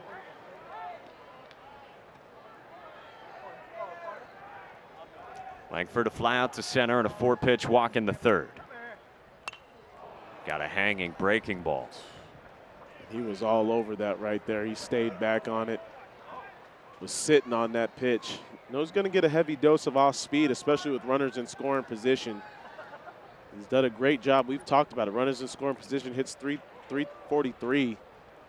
The slug is ridiculous, over 800. So cuts through a fastball, center cut.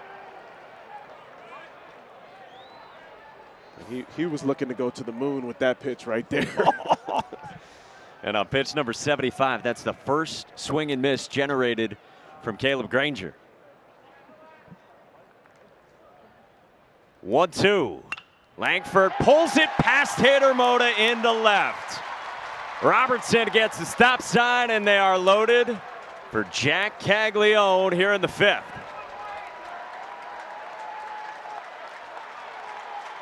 Really nice job by Langford being able to stay back on this baseball, just lining it to the outfield. Understood he took 2 pretty good healthy swings right before that base hit, but was able to shorten up and line something to the outfield. And Gator Country is starting to sense it in this moment here in the 5th. 5 shutout on the bump from Caglianone, and now bases loaded. On the ground to second. Brown flips. Niles turns, and it's 2, and Granger is fired up. And Granger knows how big that was, ground ball double play against the guy that has 28 home runs on the season. You see the reaction from Granger. He's juiced. He knows he just got out of that one.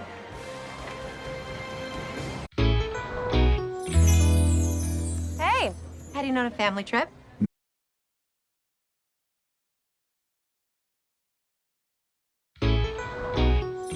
I will be a travel influencer. I will be a Hey, heading on a family trip? Hey, heading on a family trip? Hey, heading on a family trip? Hey, heading on a family trip? I will be a travel influencer. I will be a We're at war right now. This is a ticking time bomb. Whopper, Whopper, build your Whopper. Barbecue, bacon, more cheese, no shock.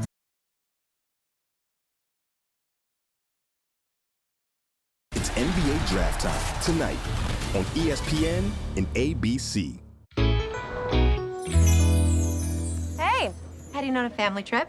2 Whopper Juniors for just $5. 6 options, so much to offer. On your birthday in New Orleans, strangers pin you with cash. Makes no sense, but neither does the Popeyes Black.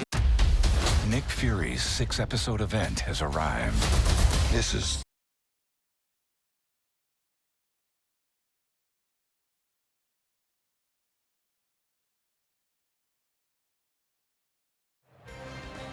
Sixth inning in Gainesville, and the number 2 team in the country leads 2-0 over Florida A&M. Jac Caglianone, outside of SEC play this season, factoring in tonight, has a 1.42 ERA against non-conference opponents. Taking care of business. I mean, just when he shows the frustration, you know, after not being able to get a pitch where he wants it to, it just tells you the expectation he has on himself, right? And I think there's such a good understanding of what he's capable of doing, both as a pitcher and a hitter, that he puts a lot on himself. And I think that ultimately bodes well in his game. He's back out for the 6th at 78 pitches and starts out with strike 1 to Gianmichael Bastardo, cleanup man and right fielder, who is popped into shallow right and popped down foul ground to first. Ball and a strike to Bastardo. Transfer from Alabama A&M. Spent 3 years there. Starter at times over parts of 3 seasons. And now in his first year with the Rattlers, wanted to get back close to home and play in his home state. Native of Fort Myers. Hits it hard and foul. We told you Bastardo had 3 home runs in the SWAC tournament, including a 2-homer game in the opener against Texas Southern. Drove in 4. Full count. Then homered in the semifinals as well against Alabama State.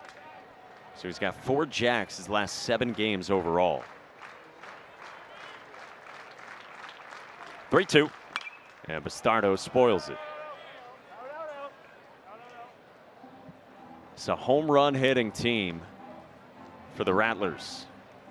They shattered the single season home run record. They've got 69 on the season. Previous record was 43. Wow. Bastardo pops this one up again toward first, and Luke Heyman in a similar spot there for out number 1. NCAA regional coverage for all 16 sites continues tomorrow on ESPN Plus and the ESPN app. For more info, visit ncaa.com, the home for all 90 NCAA championships. With Xavier Scruggs, I'm Mike Monaco, our entire crew behind the scenes.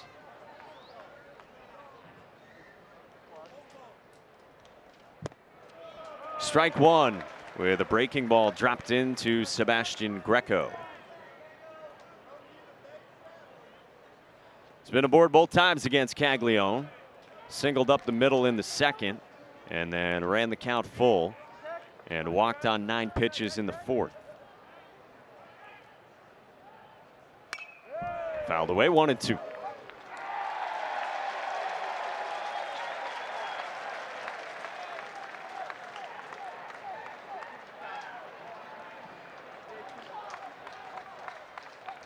One-two pitch in the air left side toward the berm and out of play.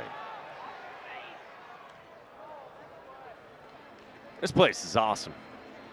I mean, the berm is packed. Can't even slide down if you want to if you're a kid. This ain't Williamsport, X. Oh, my bad.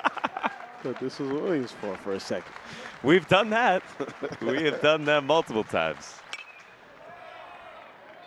You got any cardboard lying around? No, I don't keep that cardboard around. I'm not doing that again. That hurt my backside. You get scuffed up? I got scuffed. Pants were all messed up. Oh, boy. 1-2. Greco rolls it up the middle, and Rivera ranges left. 2 down. I mean, we've talked about the smoothness of Rivera. I mean, you can tell that there's just a calmness to him being able to make plays to his right, to his left. The range has been amazing throughout the course of this season. Watches it in so well, so accurate with the arm. It's impressive up the middle. Brings up Joseph Perini. I remember talking about Josh Rivera with Kevin O'Sullivan earlier this season. And Sully said when we recruited him, I thought right away, Rivera's a big leaguer when it's all said and done. And really on the emotional side, Rivera's grown a lot this year and over his career. Perini's got a 2-out single into center and a base runner here for the Rattlers in the 6th. Well, with Rivera, you can tell there's just those natural movements, right? A lot of times, especially scouts and coaches, they look towards those natural movements as a young player and see how they can continue to develop mentally. And that's what Rivera's done now here at Florida. 94th pitch from Jac Caglianone is down to Will Brown. Yeah, great development in 4 years for Rivera. Brown walked his last time at a 1-0. He's rolled toward Rivera again. On the backhand, smoothly executed. 6 shutout on 95 pitches for Jac Caglianone.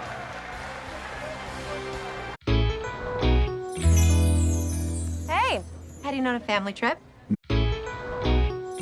I will be a travel influencer. I will be a Hey, heading on a family trip? Hey, heading on a family trip?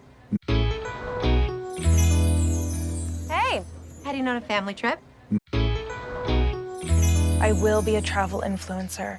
I will be a Hey, heading on a family trip? Nick Fury's 6-episode event has arrived. This is... Hey, heading on a family trip? I will be a travel influencer. I will be a A once-in-a-generation talent. Victor Wembanyama throws it down. It's NBA Draft Time tonight on ESPN and ABC. It's NBA Draft Time. All the ways to have a Whopper could unite the nation, no matter if you like Impossible or double bacon. Whopper, Whopper, build your Whopper. Barbecue, bacon, more cheese, no shock. We're at war right now. This is a ticking time bomb. The London Series and Sunday Night Baseball on ESPN.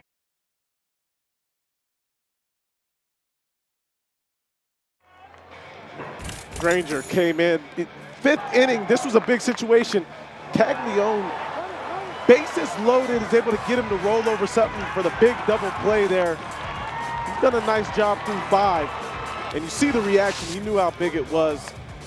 5 innings, my man's given up 4 hits to one of the deadliest offenses in all of college baseball. Again, house money is the term that Jamie Shoup used with us yesterday. And don't you just get the feel that that is how the Rattlers are feeling right now? Yeah, that's got to be the mentality, right? We talked about the emotions early on, and when you get a starter that comes out and is doing his job, is giving you some length, that is able to calm everybody's nerves down a little bit. He's been able to throw strikes. Everybody's been involved defensively, so it allows some of those nerves to displace.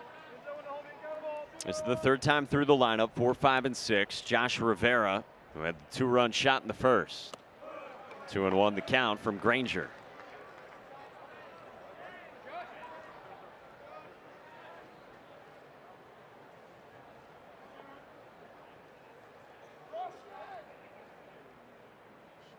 Outside 3-1.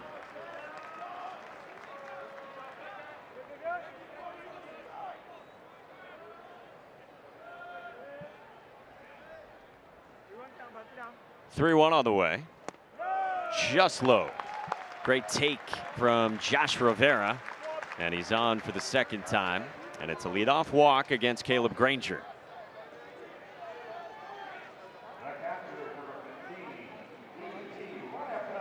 Leadoff walks are the one thing that you don't want to have right now, especially facing this Florida team.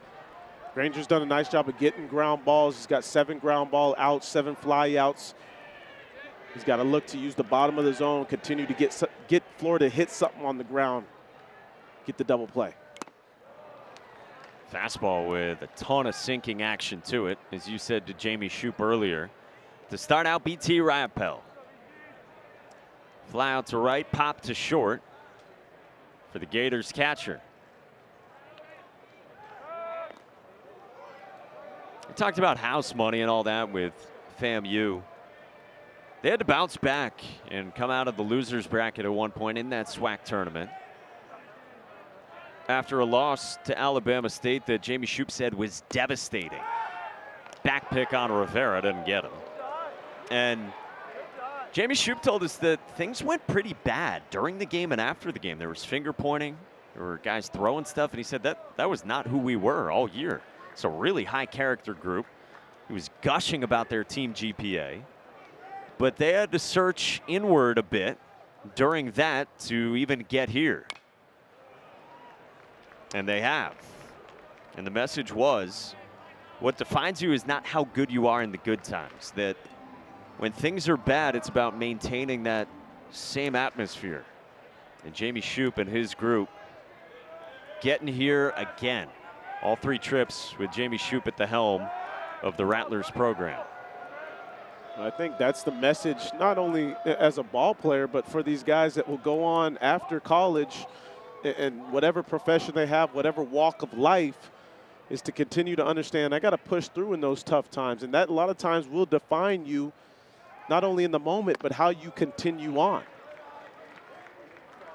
And as a baseball player, we talk so much about failure and how to get past failure. It's about thinking about the progress, right? How can I continue to progress as a player? How can I make incremental wins every single day? Backdoor breaking ball is strike 3 called. Caleb Granger freezes BT Riopel. And that's the first strikeout for Caleb Granger. This is just a good pitch right here. Kind of caught the outer half of the plate. Might have surprised him more than anything just because of how much it changed speeds against the fastball, but that's a really good spot. That was an 8-letter reaction from BT Riopel on what he thought of the strike zone. Here's Luke Heyman. Knee-high fastball for strike 1. Heyman singled to the pull side his last time after he flew out to right in the second. 88 pitches for Caleb Granger, and you saw out in the bullpen for FAMU. This is Zach Morey. They call him Everyday Morey. He has pitched in 9 straight games for FAMU. He's like Eddie Guardado. Wow. And then some.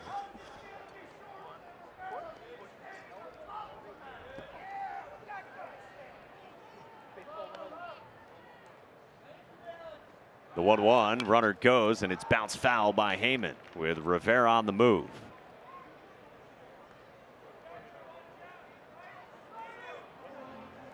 I think that's a smart move there by Coach O'Sullivan to send Rivera. Just try to put some pressure on this defense, try to get some momentum going. This stadium has actually been quite quiet, and you can tell that, you know, Granger's done a nice job of sucking the emotion out of these fans.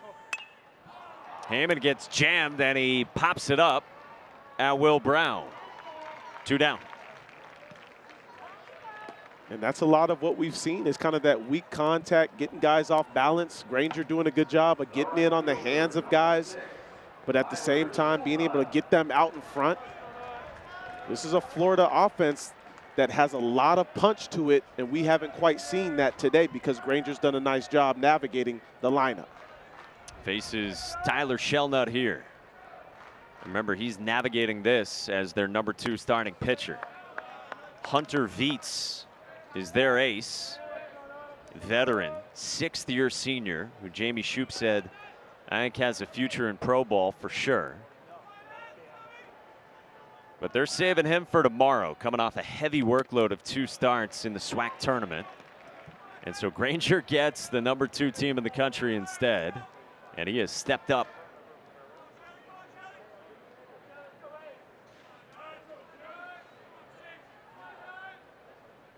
One to Shelnut. Cuts through a fastball.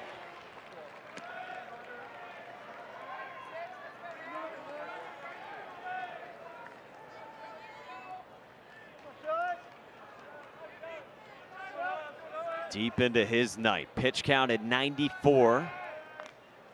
And Granger's got 2 outs here in the 6th.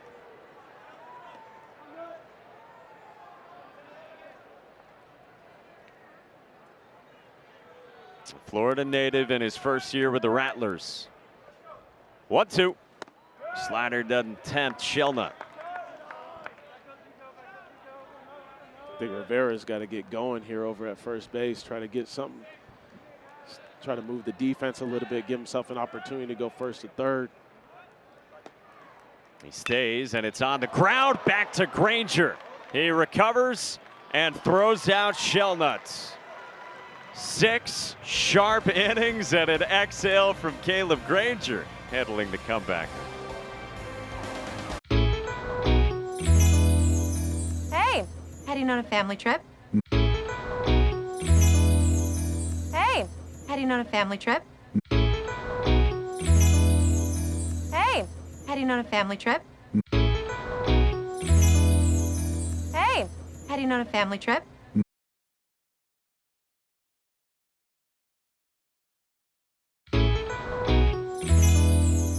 Hey, heading on a family trip?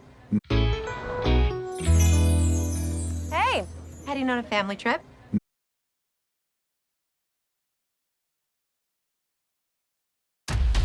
Nick Fury's 6-episode event has arrived. This is... Hey, heading on a family trip? I will be a travel influencer. I will be a travel... If your internet comes from T-Mobile, you should know it's just phone. Finally ready to go. Staying in doesn't mean you can't go all out. More wings, more flavor, more. Whopper, Whopper, build your Whopper. Barbecue, bacon, more cheese, no shock. Staying in doesn't mean you can't go all out. More wings, more flavor, more.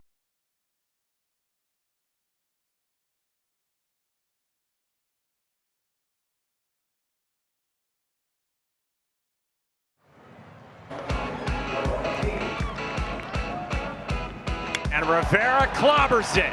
Florida strikes first. It's 2. Granger is fired up.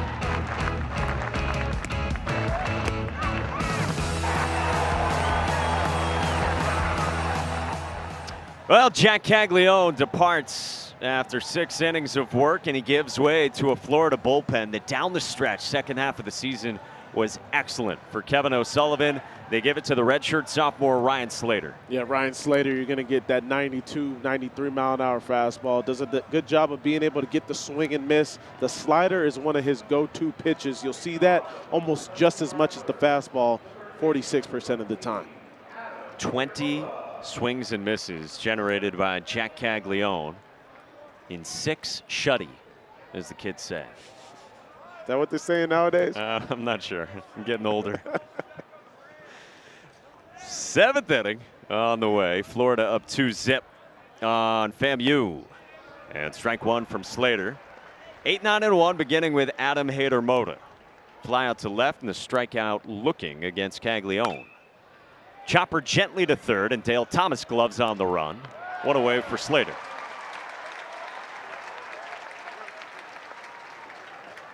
Nice job of Thomas being able to read this hop, coming in hard, being able to control his body, makes a nice strong throw over to first base. Sometimes those balls can give you a little bit of trouble just because if you don't see them right away, right off the bat, you might misjudge the hop, but he did a good job coming and getting it, coming through that baseball. Now to the 9th spot, Jalen Niles takes 93 away. I mean, it's a 2-0 game, and Kevin O'Sullivan has to turn to Slater, one of the trusted bullpen arms. Curland backhands, and 2 ground ball outs for Slater.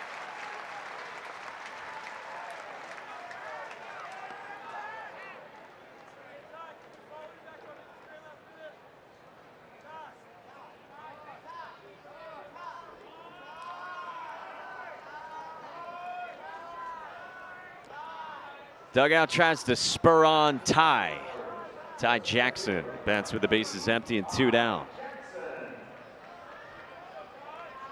This guy had a bad hamstring. Kept him out 2.5 weeks, going back to early May, but he returned for the SWAC tournament. Jamie Shoup told us that hamstring injury was bad. Ty Jackson had tears when he got hurt. Jackson wanted to play in the final weekend of the regular season against their rival Bethune-Cookman, but the staff held him out. Jackson flares this one at Robertson, and Ryan Slater enters with a 1-2-3-7. We hit the stretch in Gainesville. 2-zip Gators. Welcome back to the NCAA Baseball Regionals presented by Capital One. Awesome crowd of 7,367 packed into Gainesville. We've had a good one going with the 4-seed Florida A&M battling with the number 2 overall seed Gators as we hit the bottom of the 7th. And the guy they call Everyday Morey, Zach Morey, comes in for his nation-leading 41st not a typo appearance. This man is ready to pitch every single day. You'll see the sidewinder, you'll see the sidearm kind of approach, does a good job of being able to attack righties on the inner half of the plate, gets that good run, little 2-seam action on it, does a good job of getting ground balls, just got to stay away from the walks, got 36 of them in 69 in the 3rd inning. This dude was the SWAC tournament MVP because he picked up 4 saves in that tournament alone. He has pitched in 9 consecutive ball games, as we told you. And so they won the championship on a Sunday. Jamie Shoup went up to Zach Morey and he said, "I'll give you Monday off." He was probably still throwing. He comes from that slot. That's why he's got a rubber arm, and he starts with strike 1 to Dale Thomas. 8-9-1 for the Gators. Thomas 0 for 2. Fly out to right, ground out to short. And from down under, it's a ball and a strike.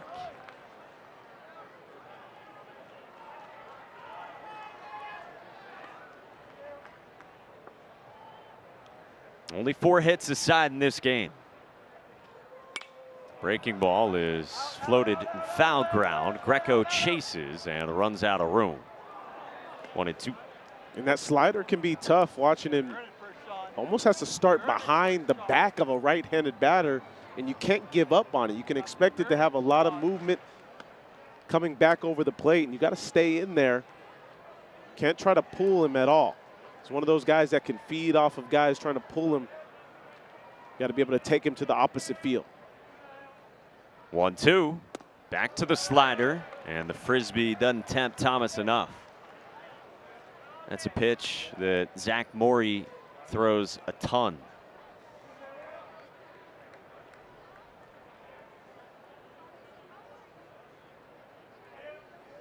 2-2 to Thomas, and a full count on another slider.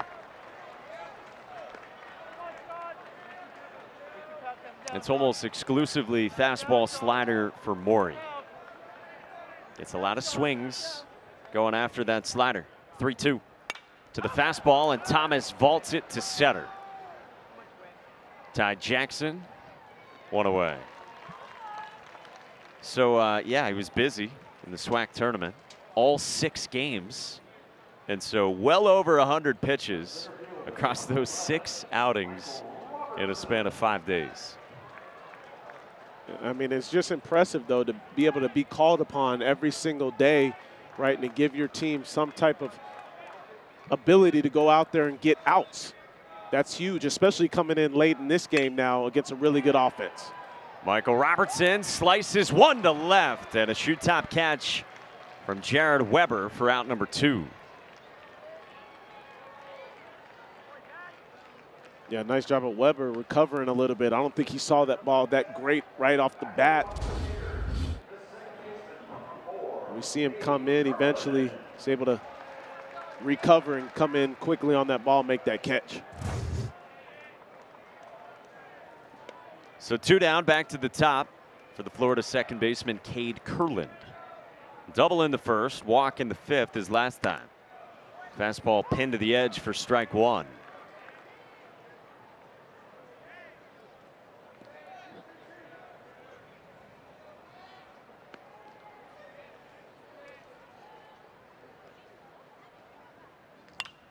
After FAMU punched its ticket to regionals, Zach Morey said it's awesome. Means a lot because we don't get a lot of chances like this at Florida A&M, and so to be able to show what we've got on the fields is huge and a big opportunity for he and his teammates. His 0-2 outside to Kurland.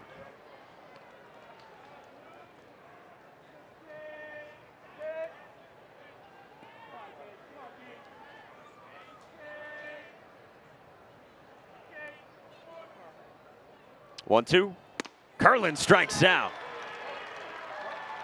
If it's a day that ends in Y, Zach Morey's on the mound. 11 pitches in a 1-2-3-7.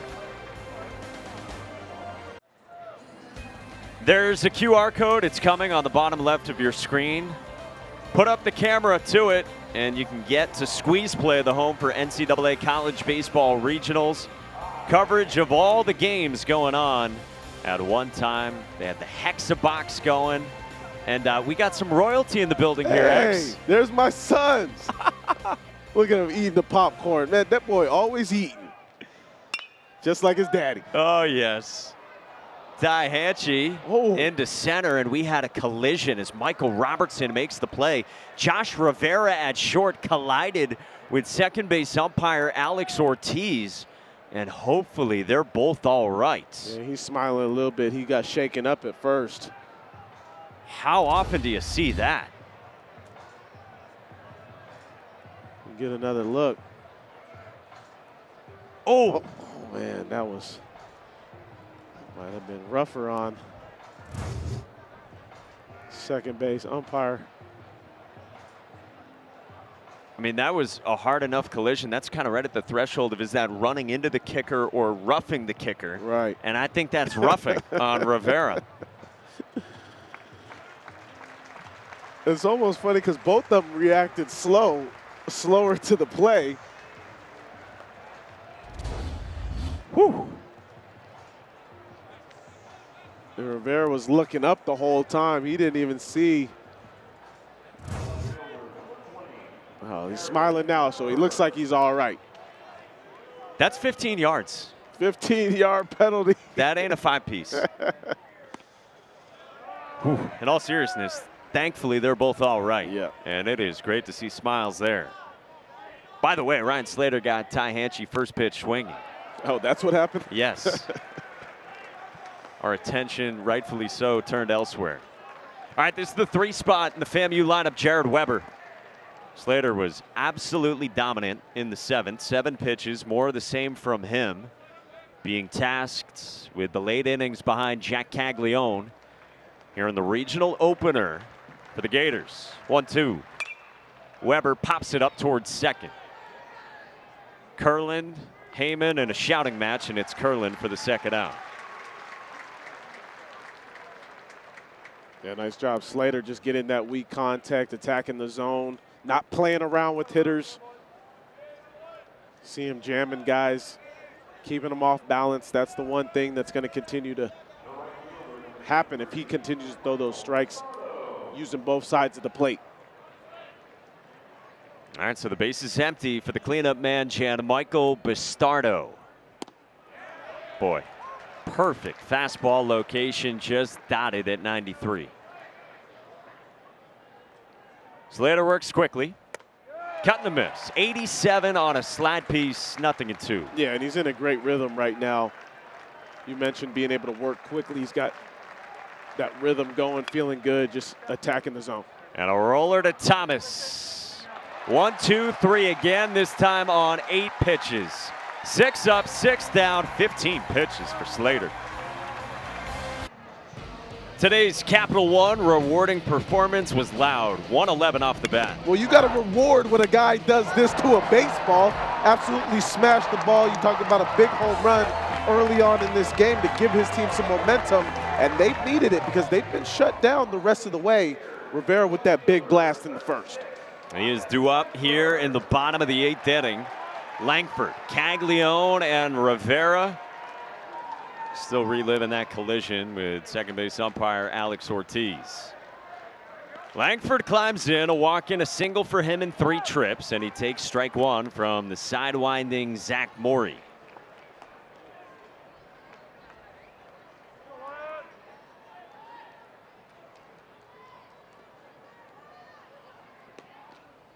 Well outside. If you can get some runs here, maybe you don't need to trot back out Slater. He might not be coming back out anyway because Brandon Neely's warming up. But maybe you can avoid both those guys if you were to add a lot of insurance here. 69-mile-an-hour breaking ball. How do you do? You said it, frisbee. Ball started behind Langford and just came cut right across the plate. Son Neely, first team all SEC out of the pen. 1-2. Langford fouls off the heater. And when a guy has off speed around 69, that makes the fastball look that much harder a lot of times, even if it is 83, 84.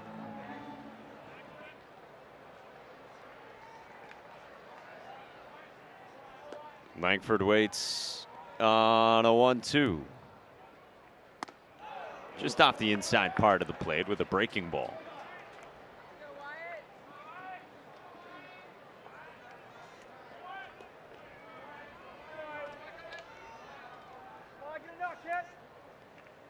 Morris 2-2 to Langford. Sails high, and it's a full count. And you don't want to put the leadoff man on when it's Langford in this place in the order.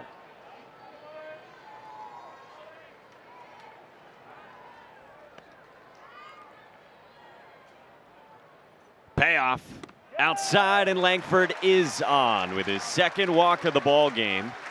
Third time he's been aboard, and he's on for Jac Caglianone. Really nice job of Langford there, not trying to do a lot, trying to be overly aggressive. You can get like that facing Morey at times just because of the mix of pitches and how slow the slider is, but he did a nice job of waiting, eventually got himself on base. 3 ground ball outs, including the 4-6-3 twin killing for Caglianone his last time, and he gets twisted into strike 1 here.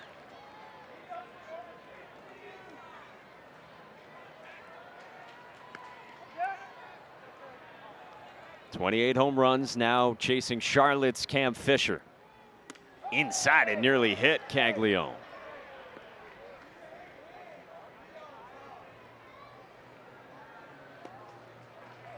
Jack was talking yesterday about his season. He said, I haven't changed as a person. I'm still a 20-year-old college kid. Runner bluffed, and it prompts a throw from Hanchey. And this is the college baseball equivalent to college basketball when there's an air ball. Fans are going to let a catcher hear it. Hey, show it off. He's going to practice throw in. Nothing wrong with that. See the home run leaders nationally. Wake Forest, the #1 overall seed, their third baseman, Brock Wilkin. He and the Demon Deeks in action right now. Breaking ball bends inside, and it's 3-1 after the leadoff walk to Langford. Yeah, this is where you can't get too cute. If you're Morey, you just got to try to get something, stay down in the zone. Don't try to think about getting the swing and miss right now. Caglianone smokes one, and umpires beware these last couple of innings. 108 off the bat, right toward the kneecap of Chris Griffith. That's one of those ones where Chris Griffith over there wish he had a glove just in case. How about the moves from CG? Little twinkle toes over there. Oh, you. All right, 3-2 on Caglianone. The pitch, Nubbard, excuse me, back to Morey, and he will take that out. One away, Caglianone retired and frustrated. Yeah, just a little over-aggressiveness, and that's what Morey does, right? He gets guys to swing at some pitches that they would not normally swing at, expands the zone there. A lot of confidence with that slider late in the count, 3-2 situation. It's a really nice job there, but also moves the runner. Florida still, they got to be happy with the runner in scoring position right now because they've been held pretty good since the first inning. And here's Josh Rivera. We showed you his home run. He's also popped down foul ground to first in the 4th and walked to lead off the 6th. He was left stranded though. Caleb Granger was very good over 6 innings. And now Morey. Outside, 2-0.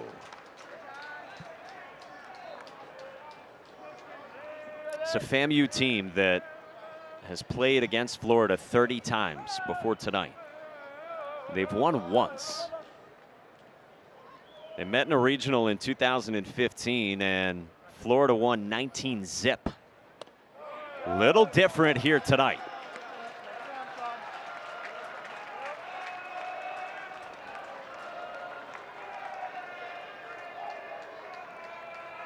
Three 3-0 the count on Josh Rivera.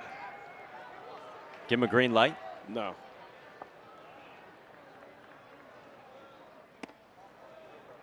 It's a pitch that if he had it, he might hurt it, but he just hadn't shown you a lot of strikes there or anything close toward the plate. Now he's been using that slider a lot behind in the count. He might go back to the slider and see if he can get a swing and miss or some weak contact. 3-1. Instead, a fastball misses, and it's 2 walks in the first 3 batters, and there's 2 aboard for BT Riopel.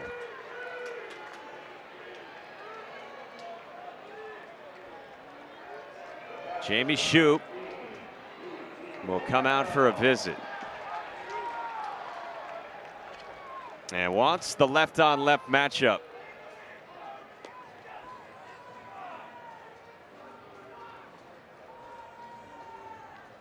Zach Morey still talking things through with Ty Hanchey. With 1 out and 2 on here in the 8th inning. The Rattlers have hung around throughout this game, and they're going to the pen, trying to keep this deficit at 2.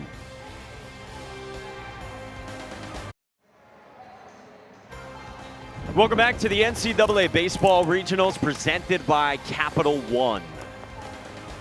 Florida's been held in check offensively throughout this game, but is threatening with 2 on and just 1 out in the 8th. Morey's out, and the right-hander Grant Harrison enters. Grant Harrison, 86-87 with the fastball, has some swing and miss. As you see the strikeouts, 48 and 38 and 2/3 innings. But the walks have been an issue this year. That's one area in which he's hoping to not surrender anything free for this Florida Gator squad. This dude can give you length as well. Final weekend of the regular season, they had a 14-inning win over Alabama State. He went 5 2/3 of 1-run ball. He's given length at various points, also early on this season. They eventually won that game with a walk-off. Well, right now, Grant Harrison's got to deal with BT Riopel, who's 0 for 3. Out of the 5 spot in the Gator lineup, the power hitting catcher with 13 home runs this season.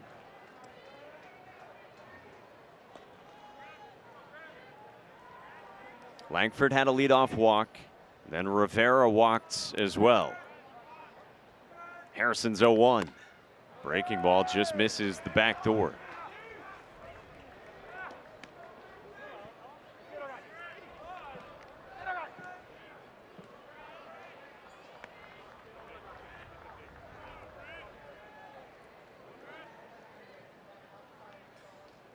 The 1-1. Cut and a miss. You mentioned it. He's got swing and miss, and a lot of it has come with that pitch, just the fastball in the upper 80s. Yeah, and a lot of times you can expect a little bit of deception when you see guys that aren't necessarily hard throwers, big velo. You'll see deception. You'll see that late life. It'll look a lot harder to the hitter than it really is. 1-2. Back foot breaking ball and no swing, according to Jeff Gosney.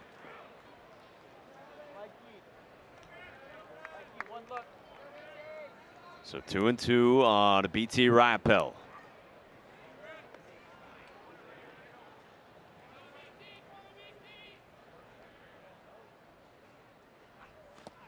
Riopel went around and strikes out. Harrison's got a punch out, and it's a huge second out here in the 8th. Yeah, you talk about a huge out, especially with runners in scoring position. He definitely went there.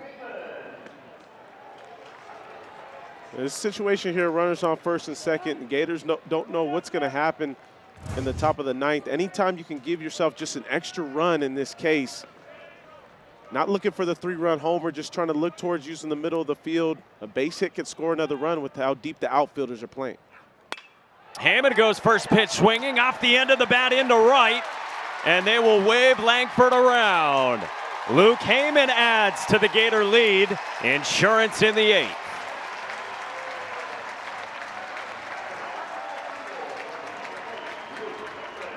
And the insurance is big there. You give yourself a little bit more cushion. Give Heyman credit for being able to shoot something to the opposite field.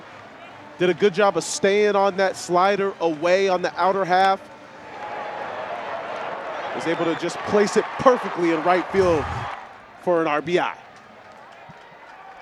And the freshman's got a 2-hit day here in his first taste of regionals. 2 on, 2 out, Tyler Shelnut, 0 for 3.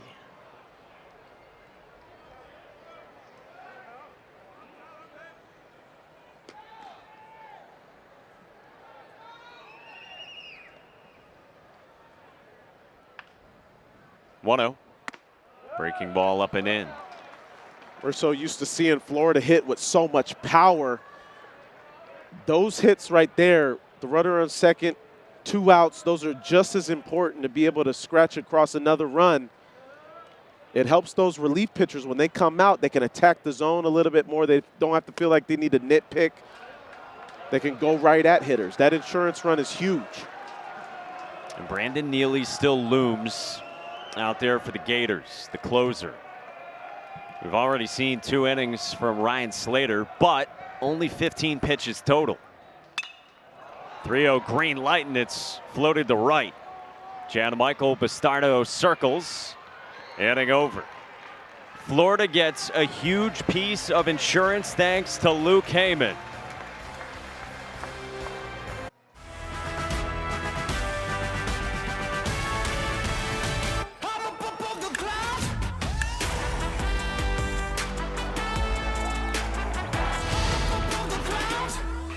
Day 1 of regionals on the road to Omaha, and that is the prize.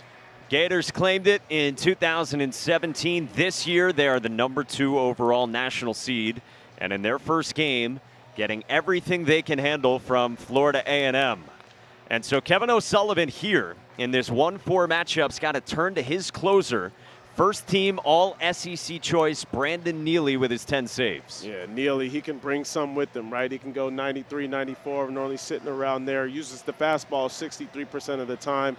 the slider and the cutter as well. He's got a hard cutter that'll sit around 88. Likes to mix that in, try to pound that in on the lefties and away on the righties. We told you 15 pitches for Ryan Slater the last 2 innings, and Kevin O'Sullivan did it a couple of times in SEC play. Went to Slater on back-to-back days. So 15 pitches, you certainly feel like he's available if you hang on and win this tomorrow in the winner's bracket in a matchup if you do get Texas Tech. Fam, you might have something to say. 3 outs to play with, and on the first pitch of the 9th, Sebastian Greco lofts it to left at Langford. 1 pitch, 1 out. And Neely and the Gators are 2 outs away. Start to think about what the starting pitching would look like as well if the Gators hang on here and finish this off. Brandon Sproat or Hurston Waldrop. 2 mighty talented arms. Probably would expect it to be Sproat going against Texas Tech, but we'll see. Kevin O'Sullivan has not tipped his hand yet. Here's Joseph Perini. 1 for 3, single to center his last time. Ball and a strike on 95. What a nice option to have, though. Sproat, going to be a high draft pick, or Waldrop, going to be probably a first-round pick. And that's the thing why this game is so important, right? Finish this one out, be able to have some options moving forward because you're sitting in the driver's seat. But for FAMU, you're just trying to go pitch by pitch, trying to get some guys on base, trying to get some momentum going here in the 9th. Perini the opposite way toward Langford and up his glove. Perini motors to second. Langford's throw does not get him. Perini legs out 2 on a ball off the glove of Wyatt Langford, and the Rattlers are not done yet. Yeah, and this ball was actually rocketed pretty good out to left field. I think Langford kind of misjudged us a little bit, put a really good swing at it. He's busting it out of the box. He knows there's an opportunity for 2 once he hit that exit below at 100 miles an hour, and he's coming in hard at second base. Get another look. Langford actually had it in the glove, and it bounced out. Give Perini credit being aggressive. And now Will Brown shoots one into right, and they wave around Perini. Schieckhofer's throw! Got him! Welcome to the ball game, Richie Schieckhofer.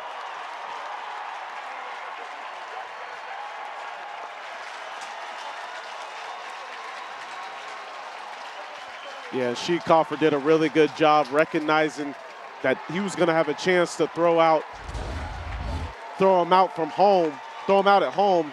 Came out under control. Quality throw, 1 hop, perfect. Catch and tag applied nicely there at home plate by Riopelle. And Brandon Neely loves what Richie Schieckhofer just did. The 6th-year senior now at his 3rd school. Only started 6 games this year. Has made some fine plays in the outfield. 2 down, Brown at first, and Ben Kim is the pinch hitter. And he takes 94 for strike 1.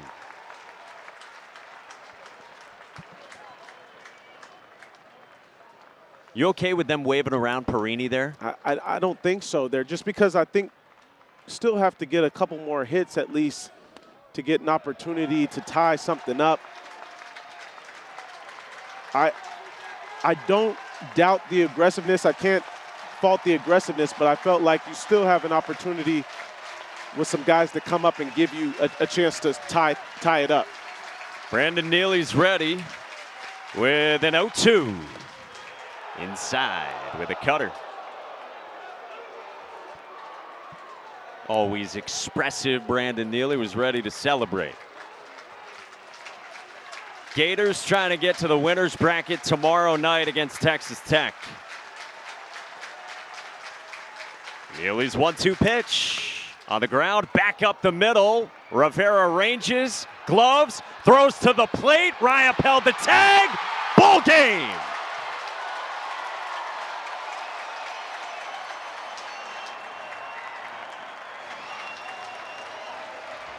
2 darts to the plate to end it. And the Gators get the Red Raiders tomorrow night. Yeah, just a tough base running decision right there. You know, the thing about Rivera is he's so smart up the middle. He understands that he's not going to get the runner out at first base with this play. He does a great job of ranging to his left. He knows there's no shot at first. Does a great job coming up and firing to home. And just a poor base running decision right there made by FAMU.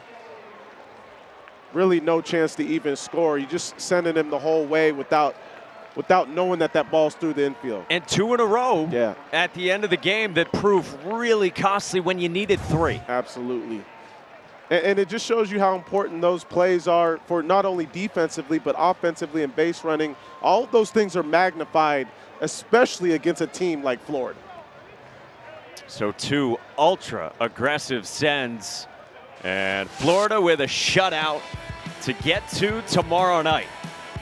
We will await over the next few hours the television designation, and fear not, Gators and Red Raiders fans, you will have that information. Game time is certainly 6 Eastern tomorrow night, and in the losers bracket at noon, it'll be UConn and Florida A&M.